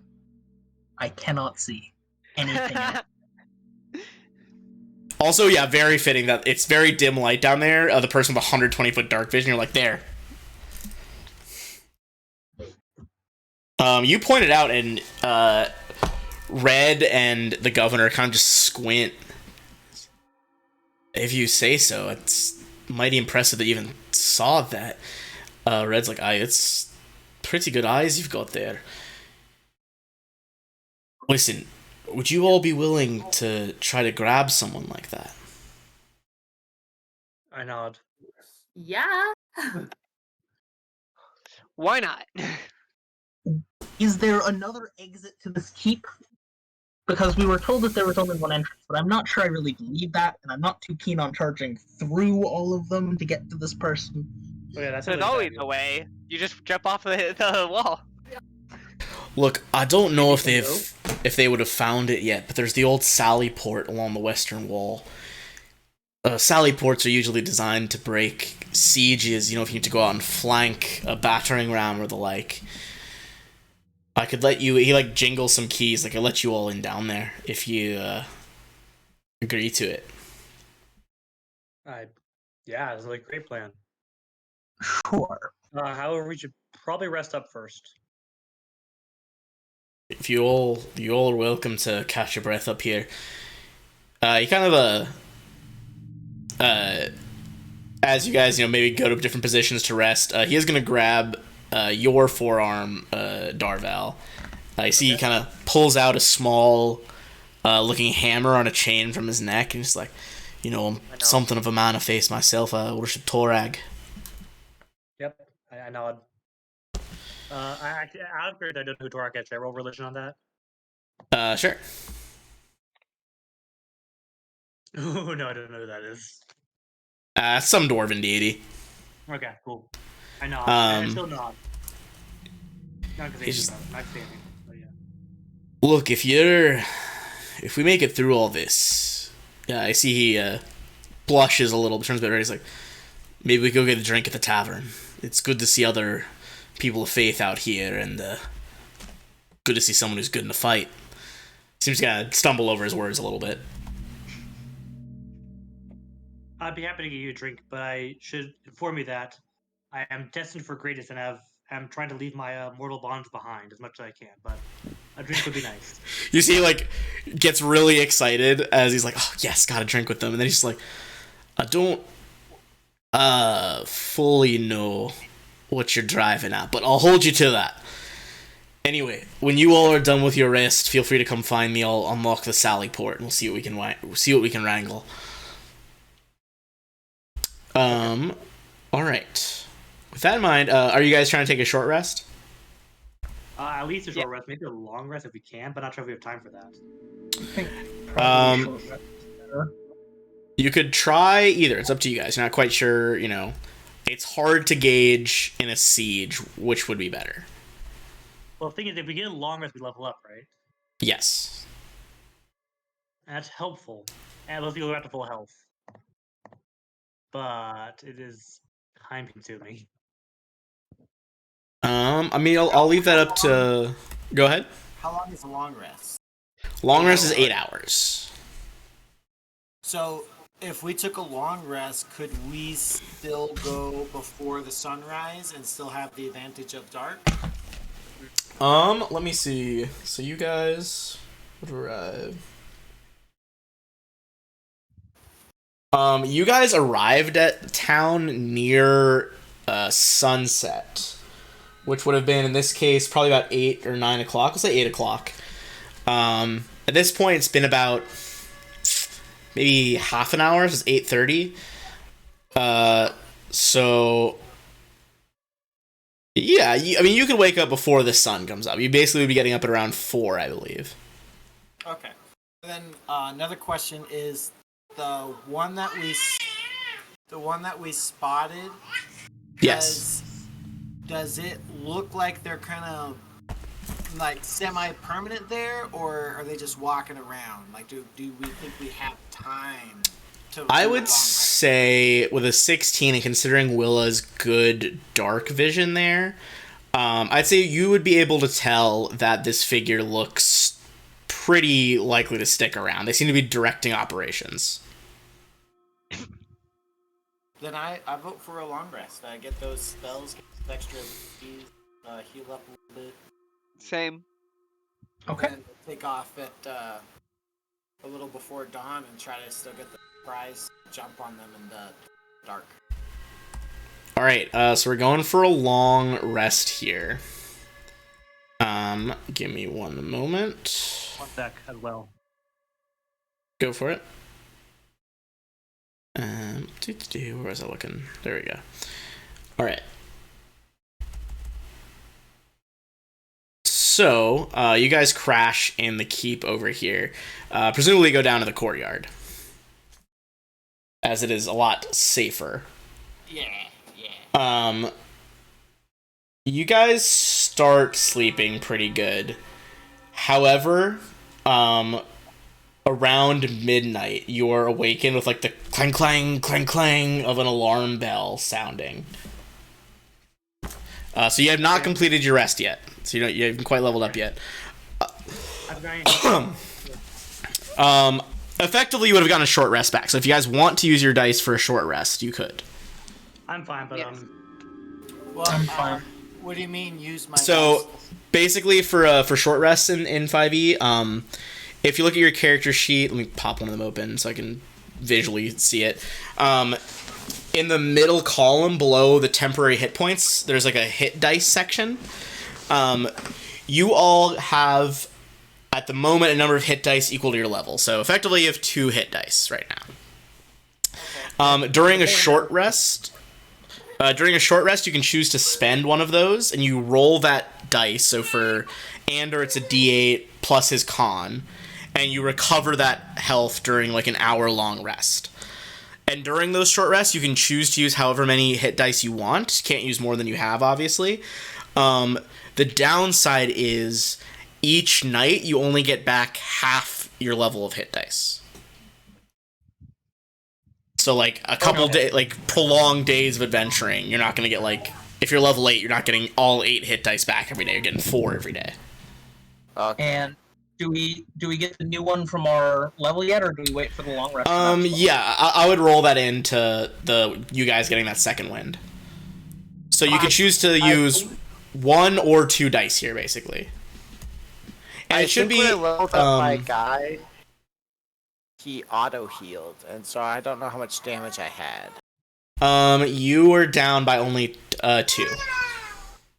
Okay, then I won't. I'm not going to either. But I do have a question when you have a chance. Okay. Anyone that wants to, basically, you can even do it from your sheet. If you just hover over where it says hit dice and click that, it'll like auto roll whatever yours is. Oh, right. Yeah, barbarians with that D12, brutal. Back to 29. Good God. Solara just like bandages up the wounds and just like loudest fucking knuckle crack, and it's like, all right, ready to roll. So yeah, I think everyone can get back to max on that. All right, so this is a little bit of a theater of the mind here. It's not an actual map of the castle, but essentially you guys are kind of running up on either the walls or the central tower. You guys can see that approaching at a pretty great pace. Looks like it's already been by once, which is what sounded the alarm. You see the dragon come in for another pass. In the gleaming torchlight, you're now kind of able to see a bit better. It looks like this dragon's scales are kind of a nice blue color. Would I know which kind of dragon that is? Like what they? That would be an Arcana check. Okay, let's try it. I will show you the art of what you guys are looking at, though. Nat 20 for a 19. Nat 20. Okay, so you know that all colored dragons are inherently different here. Blue dragons have a reputation for being lawful evil. Okay. They are bad creatures, but they do have a code. You would know a risk here as it approaches. You guys are going to have to do this in a second. Just its presence has the potential to frighten people. Okay. You would also know that it can, not all the time, it has to recharge them, but it can breathe lightning. Okay. You would also know that, judging from the size of this one, it's definitely not a juvenile. It's into its adult years. Oh boy. For those who don't know, the range typically is like a wormling is 5 years or less, a young dragon is 6 to 100 years, an adult is 100 to 800 years, and ancient dragons are over 800 years. I have another question. Yes, go ahead. Would I know if there's some way to like since it's lawful evil and it has a code, would I know if there's some way to like negotiate with it? I would say on a nat 20, you would know that like it's probably hard to negotiate with it, but it's not impossible, and that it can communicate as an intelligent creature. Okay, good to know. You'd also know that like this is a bit out. Because you got a nat 20. This is a bit out of the ordinary. Normally, blue dragons keep a bit more to deserts or like rocky coastline. You guys are in like pretty verdant farmland at the moment, so this is definitely not its usual environs. There's a reason it's here. We don't know what the reason is. Yeah. Okay. All right. I'm gonna turn to the dwarf and say, have we seen it breathe lightning recently? Have you seen what recently? It breathed lightning recently. He nods like, you just missed it, lad. A loud crack of energy went across us, but luckily only one of our men went down. I nod. Okay, so it needs to recharge a little bit, hopefully. I would hope so. Listen, I don't know that we can defeat this beast, but at the very least, we should make it not worth trying to take this keep. If we can perhaps just get it away. Make it not worth the fight. Do you have exactly ballistas or anything in this fort? He shakes his head. He's like, look, we got extra bows if any of you need a bow.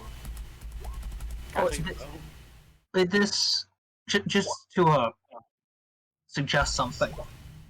Why yes? don't we go get the person now, while they're not expecting it, because there's a dragon attacking us? That's not a bad idea. You see Red's like, we'll do our best, but it might cost us. Look, he kind of leans. He's like, look, we need to know why this happened. I agree, but I can't order you around. You're not my men. But I will put this quandary to you. Yes, it would probably be easier to get to our prey during this attack. That being said, without 5 fresh fighters here with us, the casualty rate of the guard could be much higher. There's no point in finding out what it's here for if everyone's dead. I vote let's scare off the dragon. We could capture that person. Like, I'm not worried about capturing the person. We could capture it fairly easily. But I do say fending off the dragon is going to be our best bet.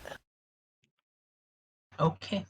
All right. If that's the case, you guys can just kind of drag your tokens onto the keep here. This is going to be a bit more of a theater of the mind battle.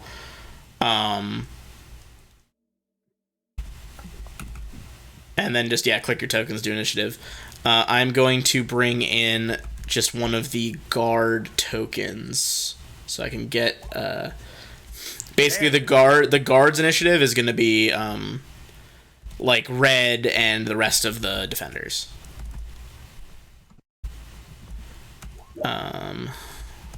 Should be, should be 2 higher than that, but that's still not very good.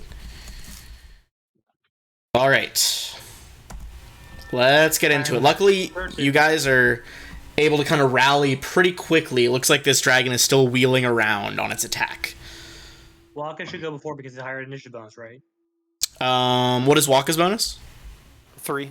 3? Oh, yep. Waka will go before then. Waka, then. What's the move here? You can see that it's wheeling back to make another run at you guys, but...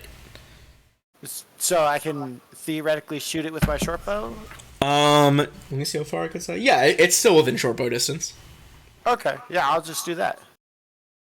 Alright, go for a shot. Oof.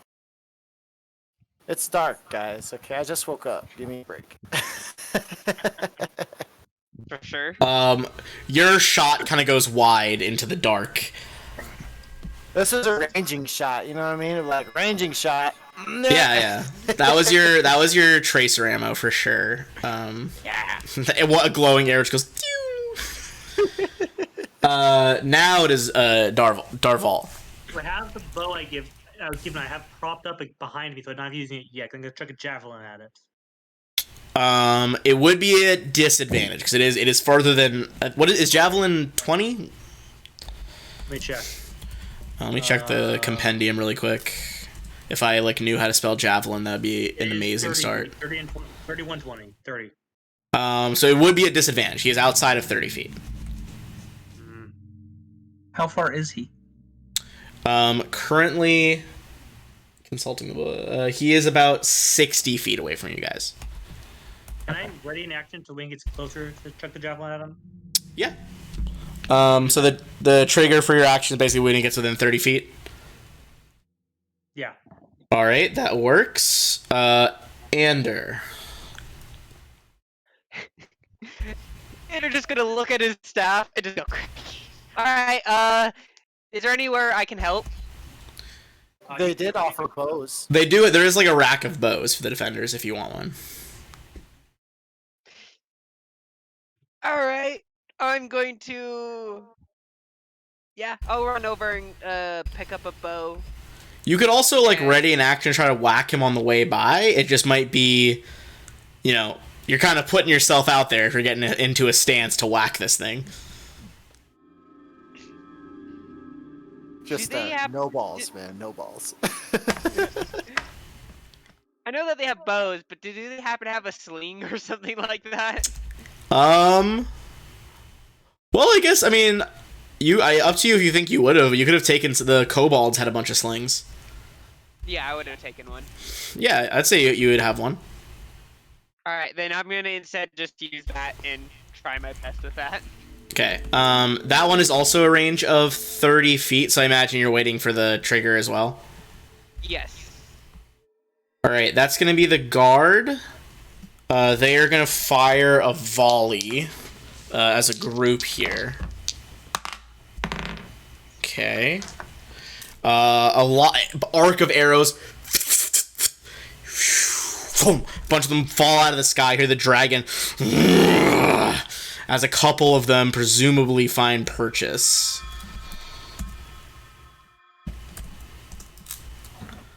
Alright. That is Solara. Alright. I am going to shoot a ray of frost at it. Yep, that is definitely within range. Go ahead and roll. Unfortunately, that is a miss. As you guys kind of see, it's like the dragon, after getting hit by that wave of arrows, is kind of banking back and forth, you know, one wing high, one wing low, as it tries to weave around you guys. And the bolt, boom, arcs right past him. Alright. Whoops, dropped that, that's fine. Why, but Willa didn't get put into the order. She should be after Solara. Oh, it might have been, if the token wasn't hit. But I can add you in separately, one sec. Okay. What was it? 7, you said? Yeah, Well, I she's see like Willa there, right but there. she's like at the top. Top of the Oh, okay. It's because it was, basically, it was before I hit sort, where it, like, puts them in the right order. Or, I guess it would put in after I had already hit sort, so it didn't do it. But there, yeah, so now it is, Willa, not Solara. Or, not the dragon. Let's do the purple. Alright, go for it. Let's see. Woof. Truly, the Sandman is still getting you guys right now. Don't go guys well.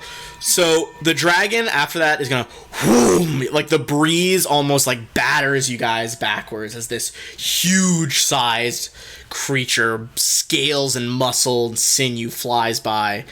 It is gonna see, so basically it depends how many defenders it's gonna get, whether or not it's attacking with its jaws or if the lightning recharges.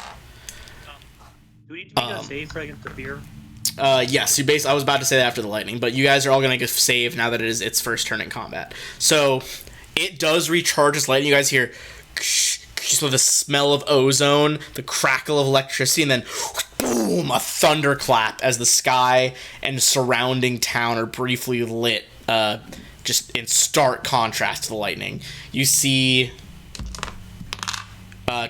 two of the guards tumble from the battlements, just fully roasted. Everyone go ahead and make a wisdom saving throw. Sorry, will is Pathfinder. So wisdom saving? Wisdom, yes. Oof, oof, oof. Oh. Oh no. Oh my god. 1, 2. Okay, thank God. Good Someone. job, Waka. Okay. That was admittedly unexpected. Didn't think that many of you would fail. Waka, you are the only one. Can I use my inspiration for this? Yeah, you can use your inspiration on it. Go for it. Okay, I'll use mine as well. Oh, hell yeah. Oh, both of you. Okay. Yeah, you guys kind of see Waka remain unfazed, like knocking at their arrow, and you two rally as well.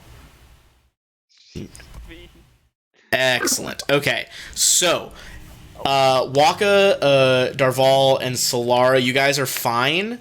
Willa and Ander, you guys are frightened right now. You're going to be getting disadvantage on ability checks and attack rolls as long as you can see the source of your fear. In this case, it is the dragon. And you can't willingly move closer to the dragon. Although that's kind of a ambient ability right now because it is just circling a castle. It can't really run in the opposite way.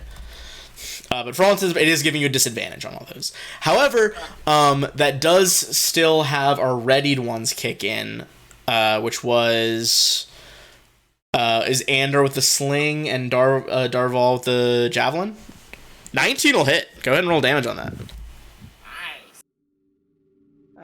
Big 4.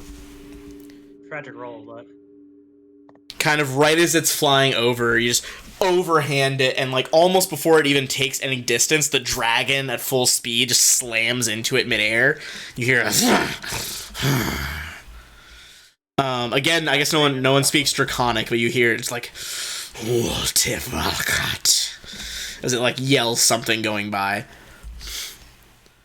I hear I those don't know things. why you said. I shout back at it. Sling. Yeah, go ahead. That's also a hit. Go ahead and roll damage.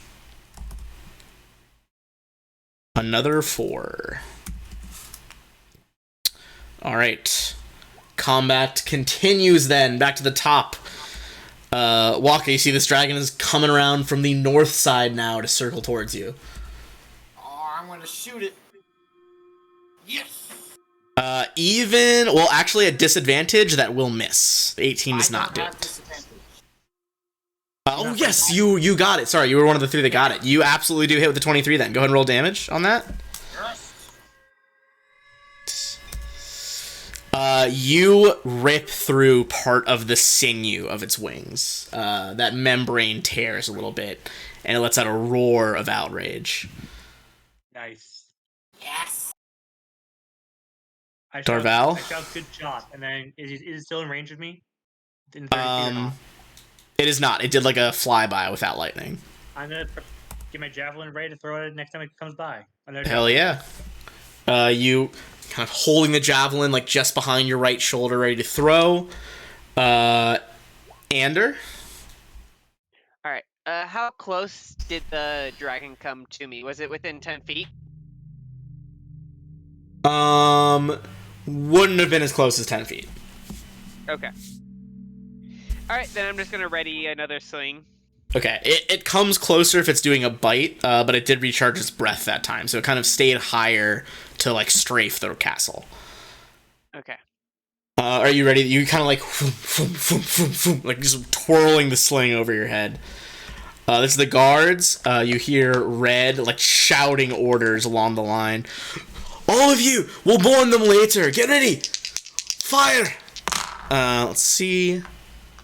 Couple more arrows are going to touch down on the dragon. A bunch more to kind of sail off into the darkness. That brings us to Solara. I will throw another ray of frost at it. Go for it.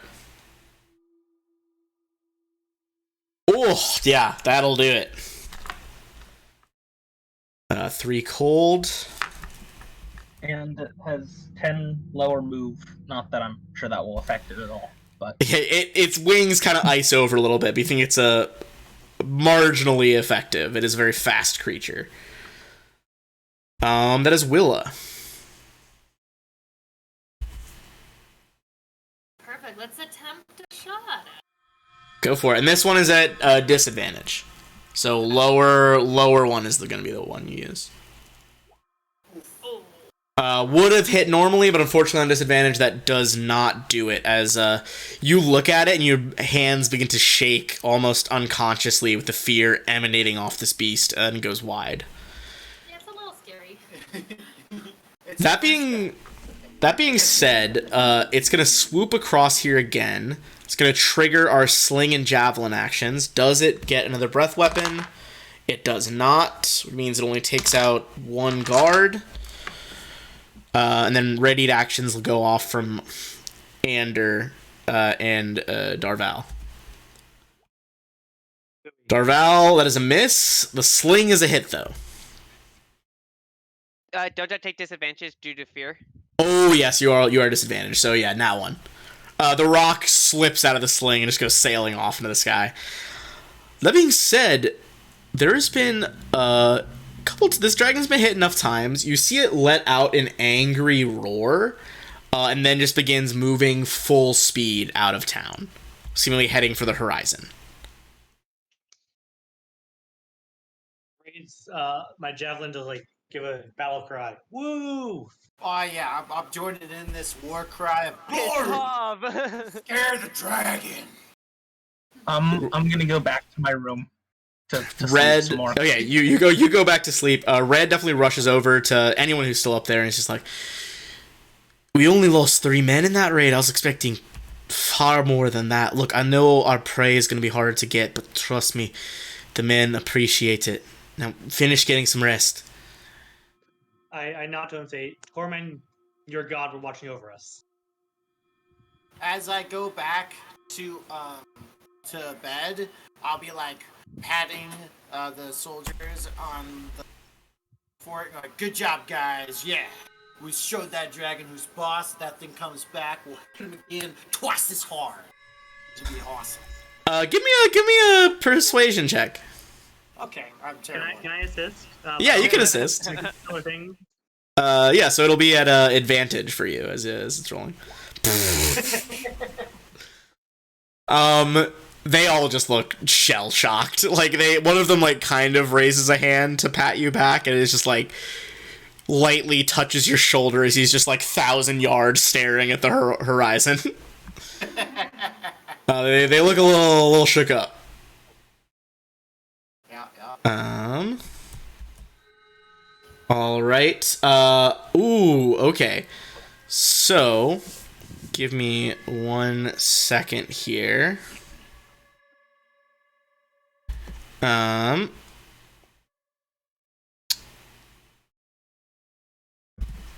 not sure what the. Okay, I'll do without a second. But for driving it off before, okay, it didn't get to 10 kills, so everybody earns 50 experience. Nice.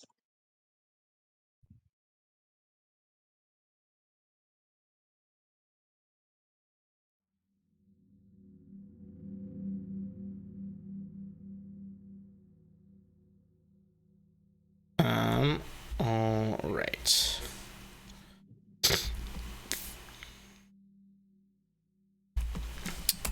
Okay. So, you guys sleep through the night successfully. Everyone gets their second level. And all our health back. And all your spells back, all your, per day abilities. You go back up to max health, and everyone should have... well, I don't know if anyone spent 2 of their hit dice. I don't think anyone did, but you get 1 hit die back to a maximum of 2. You can't stockpile them.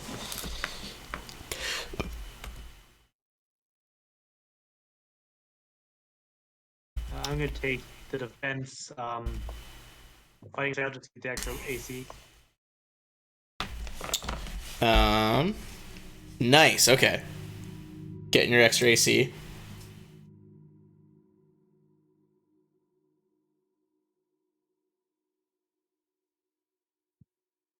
I got messed up that.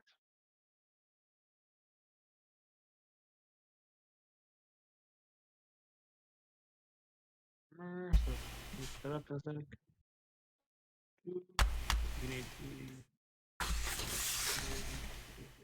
And I get our stuff, fun stuff, more fun stuff. Spell and smite. Nice. Get that smite. Okay. So the next morning, as you guys are doing your level stuff, what was that?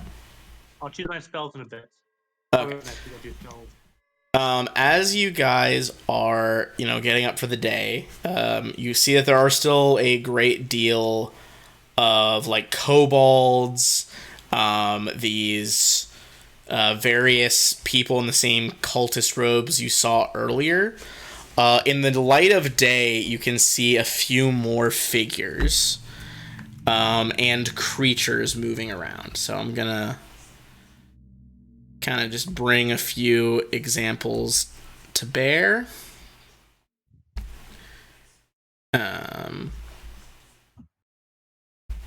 He would be farther back. Got a couple cultists around. And, like, for every one of these tokens, like, there's a bunch that are just around somewhere. Just to give you guys some scale of being surrounded.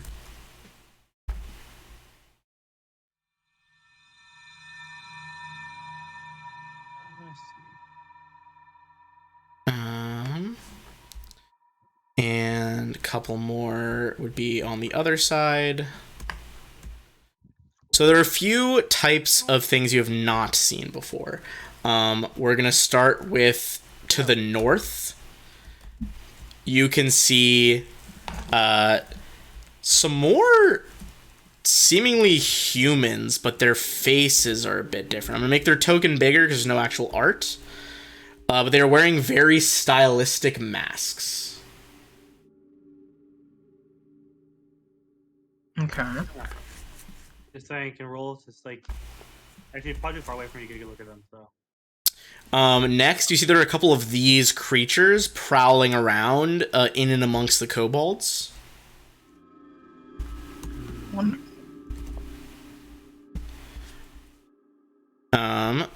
Give me 1 second. Those are all the different. You see, there's more cultists. There are more kobolds. Doesn't seem to be any flying ones on view right now. However, you spot 2 more figures talking at the back over here. The first one. Were the important looking ones? The other one you didn't see the night before. But this is the one that Willa spotted. It says the name on the handout, but you guys wouldn't know the name yet. But just so you get a better idea of what she looks like. You see just like incredibly ornate purple leather armor and robes. A big halberd just kind of casually leaned on one shoulder. Yet perhaps more striking even than that. You guys see a towering creature. Scaly skin, long tail, jaws, and a horn, very similar to the dragon you just chased off. See this figure. If anyone wants to, they can either make a knowledge arcana or just flat arcana or a nature roll. To see what the frick that thing is. Nope. You're kind of like trying to get a better look. Like, what is that over there? Ander. There is on a 19. There's a brief moment where you're like, oh, it's a dragonborn. They're another type of humanoid. They're have draconic ancestry in their blood. They're about humanoid size. Then you look a little closer, and you're like, Most dragonborn don't have horns like that, and almost no dragonborn have tails like that. This is, in fact, not a dragonborn. This is a half-dragon. Oh, great. Okay. Basically, half regular mortal, half dragon. That sounds not... you would know that, like... there can be powerful dragonborn warriors, just like every other race can have good class levels. But you would know that half-dragons are, like, born inherently stronger than regular dragonborn. Cool. Cool. I do explain this to them. Okay, you pass on this rather worrying intel. Anders is just shocked to see this, and then he just kind of stumbles out and explains what that is. Yikes. So what I'm hearing is we definitely need to catch that. Yeah. I will say, so you guys all got that check, didn't really need to roll for that now, because it's daylight. However, go ahead and give me a insight check as you're checking out the encampment surrounding you.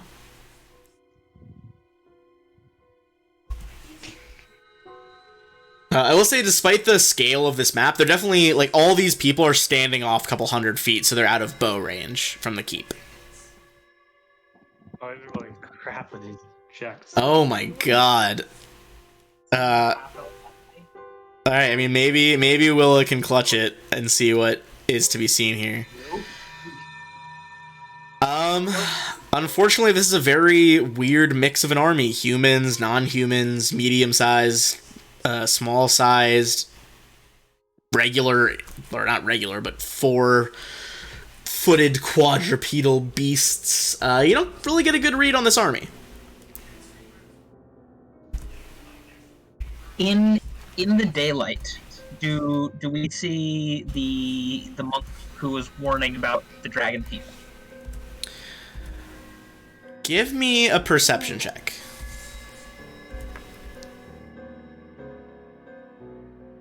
I look as well. People are really scared right now.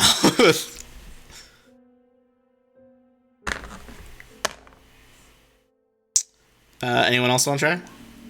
There we go. Ooh. Waka. Okay, Waka, Willa, and Ander.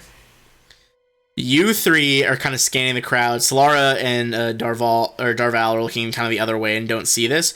You three spot among this crowd to the north. You see briefly one of the weird acolyte-looking guys adjusts their mask, like the leather strap on the back. And for the briefest moment before the mask covers it again, you can see that the figure has pointed ears. You guys know that the monk is a half-elf. Okay. That's worrisome.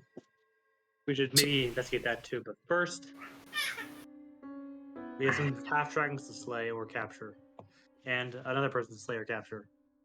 One we can capture, one we can slay. Bottom line. I can't. Okay, What? nothing. Okay. All right. So, I mean, yeah. What's the? How are we advancing here? Are we going to the Sally Port? I think so. Okay. Where is that? Basically, so I mean, technically, I guess I should back all these guys up, but basically, there is. I'm gonna do it out from the guard here. Give me a second. Let me measure. So out from that central point in the courtyard, no enemies are within, or at least obviously within, like 180 to 200 feet, so they can try to stay out of range of archers. Okay. In terms of where the Sally Port is, that is out, not the wall where the gate is, but the western wall kind of going southwest. So it goes into the field. It opens onto the field, yeah. You wouldn't have noticed it before when you were kind of running across, because it is, from the outside, it's more meant to be, like, very hard to spot and hidden. This is a device that a lot of castles put in to, like, sneak out during a siege. When we go out, will we be instantly seen on the open field? Not necessarily. The open fields here, so this isn't farmland, this is like tall grassland. Okay. Some of it has been like kind of trimmed back around the castle itself, you know, just for defense purposes, but it's not out of the question that you could make it to where the grass is tall enough to hide. It would be like a quick dart across like an open area and then stealth. Sure. All right. I'm kind of considering myself going that way. Which way? With silent flight? Yeah, owls are owl in a very good stealth. I will say, yeah, if you want to make a stealth check, Willa, and then kind of just like fly up a little bit, so you look more bird-like. You can make a stealth check and try to just do kind of like a reconnaissance around the castle. That would it would basically be a stealth and then a perception check.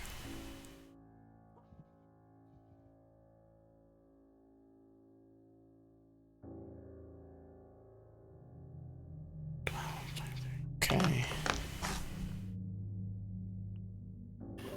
Those two 12s are rough.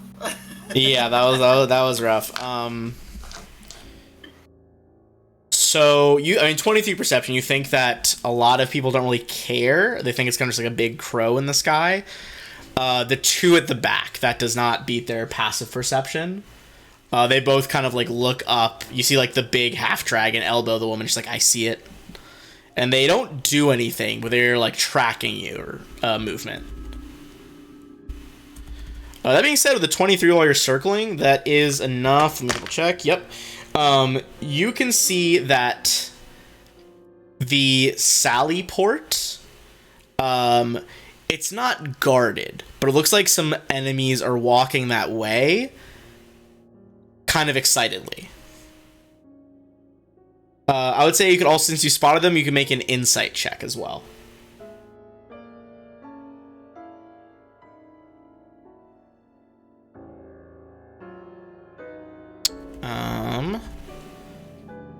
That is actually needed an 8, so that is enough.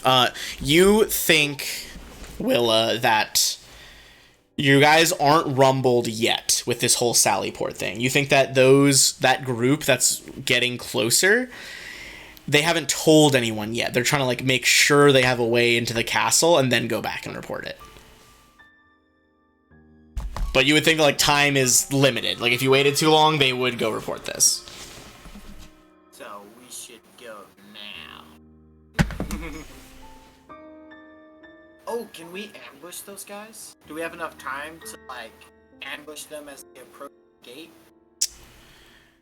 Let's see. I'm gonna roll some just percentage and we'll see how close they are.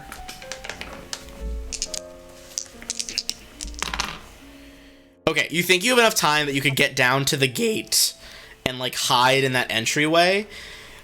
So yes, you could beat them down there, but it would still be like a stealth check to beat their passive perception to hide the party. And it would be like majority rules. Like if 3 out of 5 of you can make the stealth, you get a surprise round.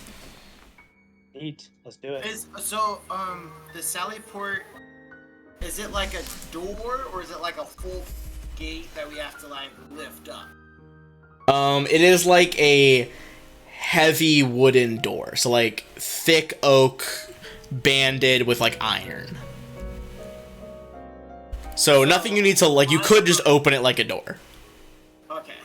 So my thought is maybe the not super stealthy people wait immediately behind the waiting to hear the sound of combat.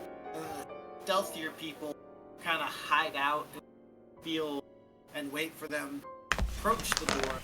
And then we start, like, stealthy people will start shooting the people, and then that's when paladin and stuff burst out of the door and start combat.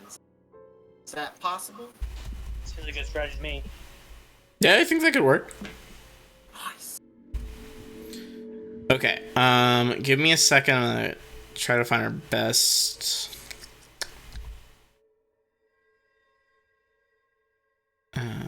Yeah, we're gonna use part of this map. Wizards is real big on theater of the mind, but I prefer a map where you can actually strategize. So, I'm gonna drop you guys in here. Just so you don't reveal too much. Alright.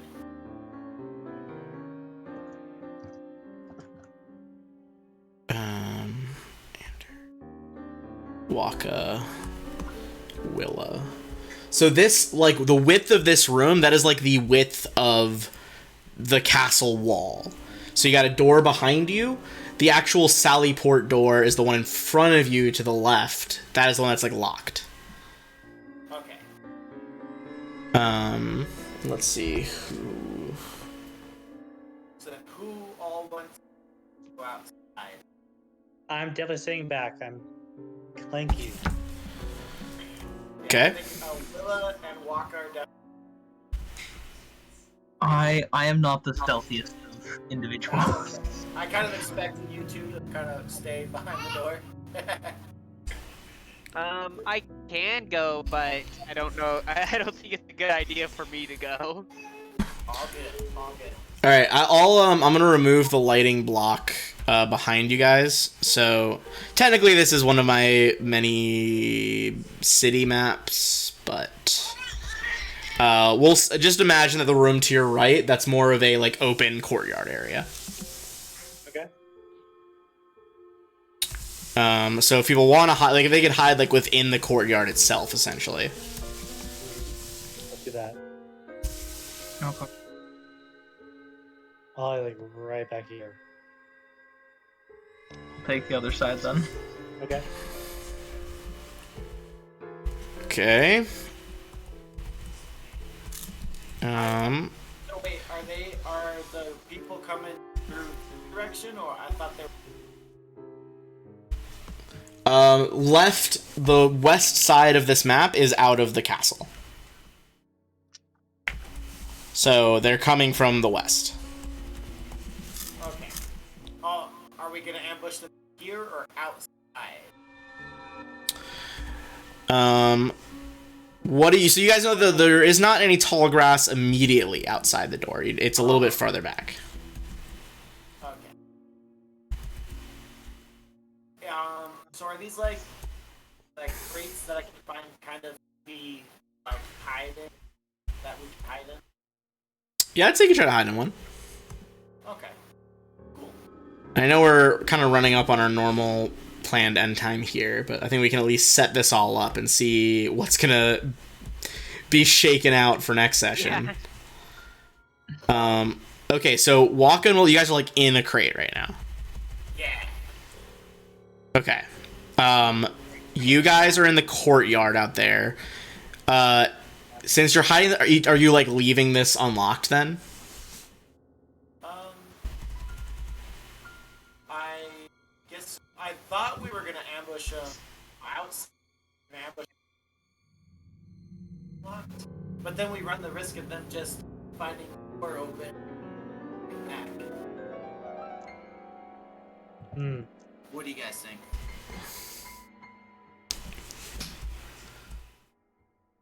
Can I look, like, because we can do that. I like. You can try to peek through the door. Here, let me. What I thought the question was that, are you trying to like peek outside? Okay, so originally I thought like everyone except Willa and I were gonna hide in this room, and then when the party, like when the enemy party reached the door, we'd be outside, pelt them with arrows, melee fighters burst through the door. Yeah, I'd say that's possible. You think there's just not a lot of cover out there, so you would be, guys could stealth out there. It would probably just be a disadvantage. Okay. How tall are these walls? The walls of the fort. Let me go back to the previous page. Sorry, one sec. The walls of the fort are about 30 feet high. Sorry, 20 feet high. 20 feet high. 20 feet high?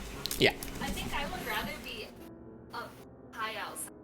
Because like a bird creature, I wouldn't want to be kind of. Yeah, do you guys want to post up there then? Yeah. How much strength would she need to kind of like bring me to the ground safely? I'd say Willow would need to roll a pretty good athletics check. Athletics check? Yeah. What's Willow's overall strength? Okay. Because Willa's overall strength is It's 8. 8. It's pretty brutal. Yeah, so you would need a pretty good athletics check to pull that off. Okay. Okay, so position. You two are. You guys are on the wall, kind of crouched behind battlements. The other three of you, are you in the courtyard, or are you hiding in the room, just like waiting for them to get through the door? Or waiting for them to get the door. okay, so go ahead and Yeah. position yourselves there. I'm gonna bring, just so you have more squares to move by, Waka and Willa, I'm gonna bring you guys outside. You'll be able to see people advancing.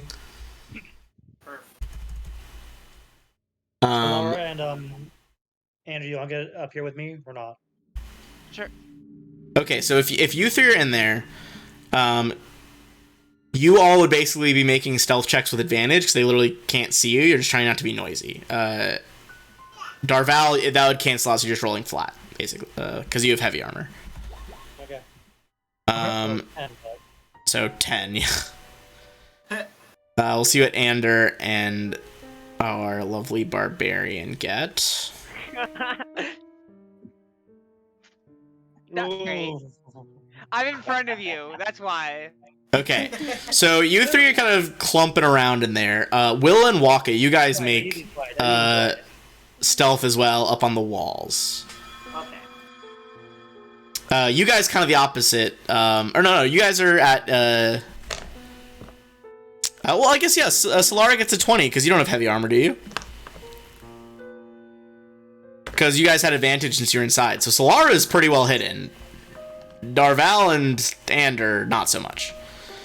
Yeah. Our wall people seem good as well. So here's what's happening. Currently, final question for this ambush. Is the door being left locked or unlocked? I assume unlocked so we can just get through quickly. Or we can do it locked, but could we leave the key in there? We just turn the key quickly? No, what if they steal the key? Then we can never secure it. That's a fair point. Yeah, fair point. Um, Don't unlock that. Unlocked? Okay. So, here's how this is going to work based on those stealth checks. This guy is essentially going to step forward among the group. You see he pulls out, Waka and Willie, you see he pulls out a small metal file and a couple of probes. Looks like he's going to try to pick the lock. He's pretty quickly going to realize that it's not locked. But as he's approaching, he's just like, everyone get ready. Some people are messing around in there. However, despite that fact, Waka and Willa have a surprise round here because you have not been spotted. Yes. So I think what we're gonna do, since we're about to wrap up, we'll do each of Willa and Waka can take a turn here to surprise these people, and then we'll roll into initiative, and we'll start at the top of initiative next time. Yes, you have all your level 2 stuff from that rest. Okay, cool. Because that will change stuff for me. But yeah. Okay, I'm excited to see what shenanigans take place. Okay, so Waka and Willa, you guys can see from Lorna, so we got 6 regular kobolds. You guys know the dangers with them. Easy to kill, dangerous in swarms. Got a couple, 3 of the scimitar cultists. You have the bigger 4-legged creature that's kind of prowling around down there. And then you can see that behind the rear cultists are 2 of those strange masked acolytes that you don't really know what their deal is yet. Can we assume that the acolytes are kind of the leaders? Like, who's kind of leading the group? I would say you two could make an insight check here. See if there's any team structure at work. Okay. Sorry, I have to switch between the two. Waka, Waka, you are pretty confident. 21, I'd say you're positive that the acolytes in the back, despite not saying much, are in charge. Like, they're not talking, but you can tell the rest of them are kind of deferentially walking on eggshells around them. Okay, awesome. Then that's who we're gonna target. We're gonna target those guys. Those 2? Yeah. Okay, so you're each gonna target one of them? Can we have a contingency plan of I attack one, and then if that one doesn't go down, she attacks the same one? I would say you would need to do your actions simultaneously, because you're basically doing the same surprise. Then yeah, let's both attack. Do you want to attack one each then? Okay, we'll attack one each. So I'll attack this one, and Willow will attack that one. Okay. Some solid tactics here. And we would get sneak attack, right? Yes, surprise? you would get sneak attack. So let's do. We'll just kind of go top and top, bottom, bottom. So Waka, go ahead and take a shot on the bottom acolyte, And we'll see if that will start with that one. That's a hit. 17. Excellent. So I have a feat.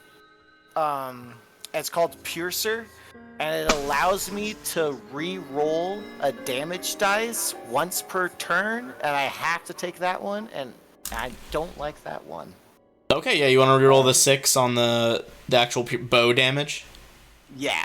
So the sneak attack damage is 6. And then reroll the couldn't d6 roll plus that. 3. Got it. Okay. Yeah, go ahead. Plus 3. 7. There we go. Much Oh, better. much better. Yeah. You sight up and just straight through the eye hole of the right one's mask, just thunk, goes down. Nice.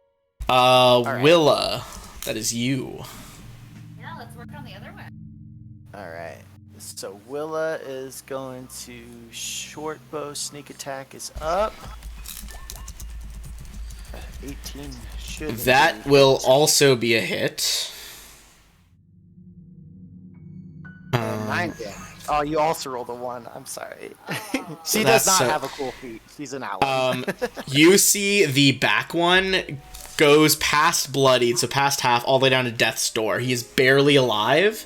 His aura goes completely red as the arrow just kind of like an inch above his heart as he staggers. All right. With that in mind, don't roll yet. I'm going to clear the order from the last map, because if you don't clear the last map, things get tricky. All right, everybody click your token and roll for initiative. This is going to be extremely interesting. All right. All right, let's see. So Go ahead. I do have a question. So on Pathfinder, you could pretty much do one action on surprise rounds. Is that true for 5e as well? You pretty much just get a turn in 5e. Okay. So if you wanted to as also a- move or something, or something else like that, go ahead. Yeah, so second level rogues, we can hide as a bonus action. And so, Yep, you guys have cunning actions now. Yeah. So would you like to do that? Yeah. So we would both kind of like to do that. Hell yeah. Okay. Go ahead and the pair of you make a stealth roll. Okay. And basically, during their turns, during each person's turn, it will they'll have to oppose that stealth roll. Good God, that's 26. so yeah. Basically, if it's like the kobold's turn, they have to try to roll higher than 26. The cultists have to try to roll higher than a 26. Have fun. Yeah, that's good. 18. That's still pretty good, 18's though. not bad either for level 1. Like Look that's how we both got 15 for our 2s. all right. So we got Awesome. cultists. Okay, we got my ambush drake. Did I get the kobolds? I thought I rolled them. I did not. Okay. I just gotta do the kobolds and the acolytes, then we'll see the full order here. Ooh, that While was... you're doing that, I have a question. Yes, go since ahead. I'm a druid. From this point on, is it whatever creatures I've seen I can turn into, or do I have like some backlog that I can look into? I would say... Yeah, if you're trying to, wild shape. Yeah. I would say, I mean, here's how I usually do it. If it's, a reasonable animal, it's pretty ridiculous. You don't need to roll a check to say, you've seen a sheep in real life. You've seen a sheep. I would say if it, gets more exotic, you'd either have to have seen it in the campaign, or I'd say we could roll, a check to see if, let's say it's, that'd probably be just a nature check in general, I would say. Okay, because I'm curious. I'm thinking of oh, I could turn into a lion. I could turn into a bear. Yeah, because those things lions aren't super prominent in this region, but maybe you saw one at a traveling show. It's possible. Okay. And we'll just say your nature check will reflect what luck you have with that. All right. Cool. All right, And I'm totally gonna roll a nature check for a lion. All right, go for it. Yeah, we'll see if we can. Hold on. Do I have any lions? I'd say yeah. You would know what a lion is. Hold on. Let me see if I got any lion tokens here. That's a manticore. That's a lion. I'll turn into that. All right, you turn into. I'll put Ander back a little bit, but that lion takes you. The other two of you in the room see this lion just like. Yep. Okay, so here's the order thing. So that surprise round happens. One of their acolytes goes down immediately. Other one is at death's door. The cultists and kobolds looks extremely surprised. Kind of as the one in the front is realizing, like, oh, I don't need my probe. This thing's unlocked. Why is it unlocked? So it's gonna be one of our rogues again. Then if he lives, the acolyte. Then our paladin. Then our barbarian. Then our cultists. Then our druid. Then the ambush drake. Then Willa, and the weakest enemies, kobolds, are last. Cool. All right. This is gonna be an interesting fight. All right. Cool beans. So we'll come back here same time next week, 6:30 EST. So that's 4:30 for some of you guys. But for anyone still watching, feel free to stick around and watch a quick ad, and we'll see you all next week. All right, cool.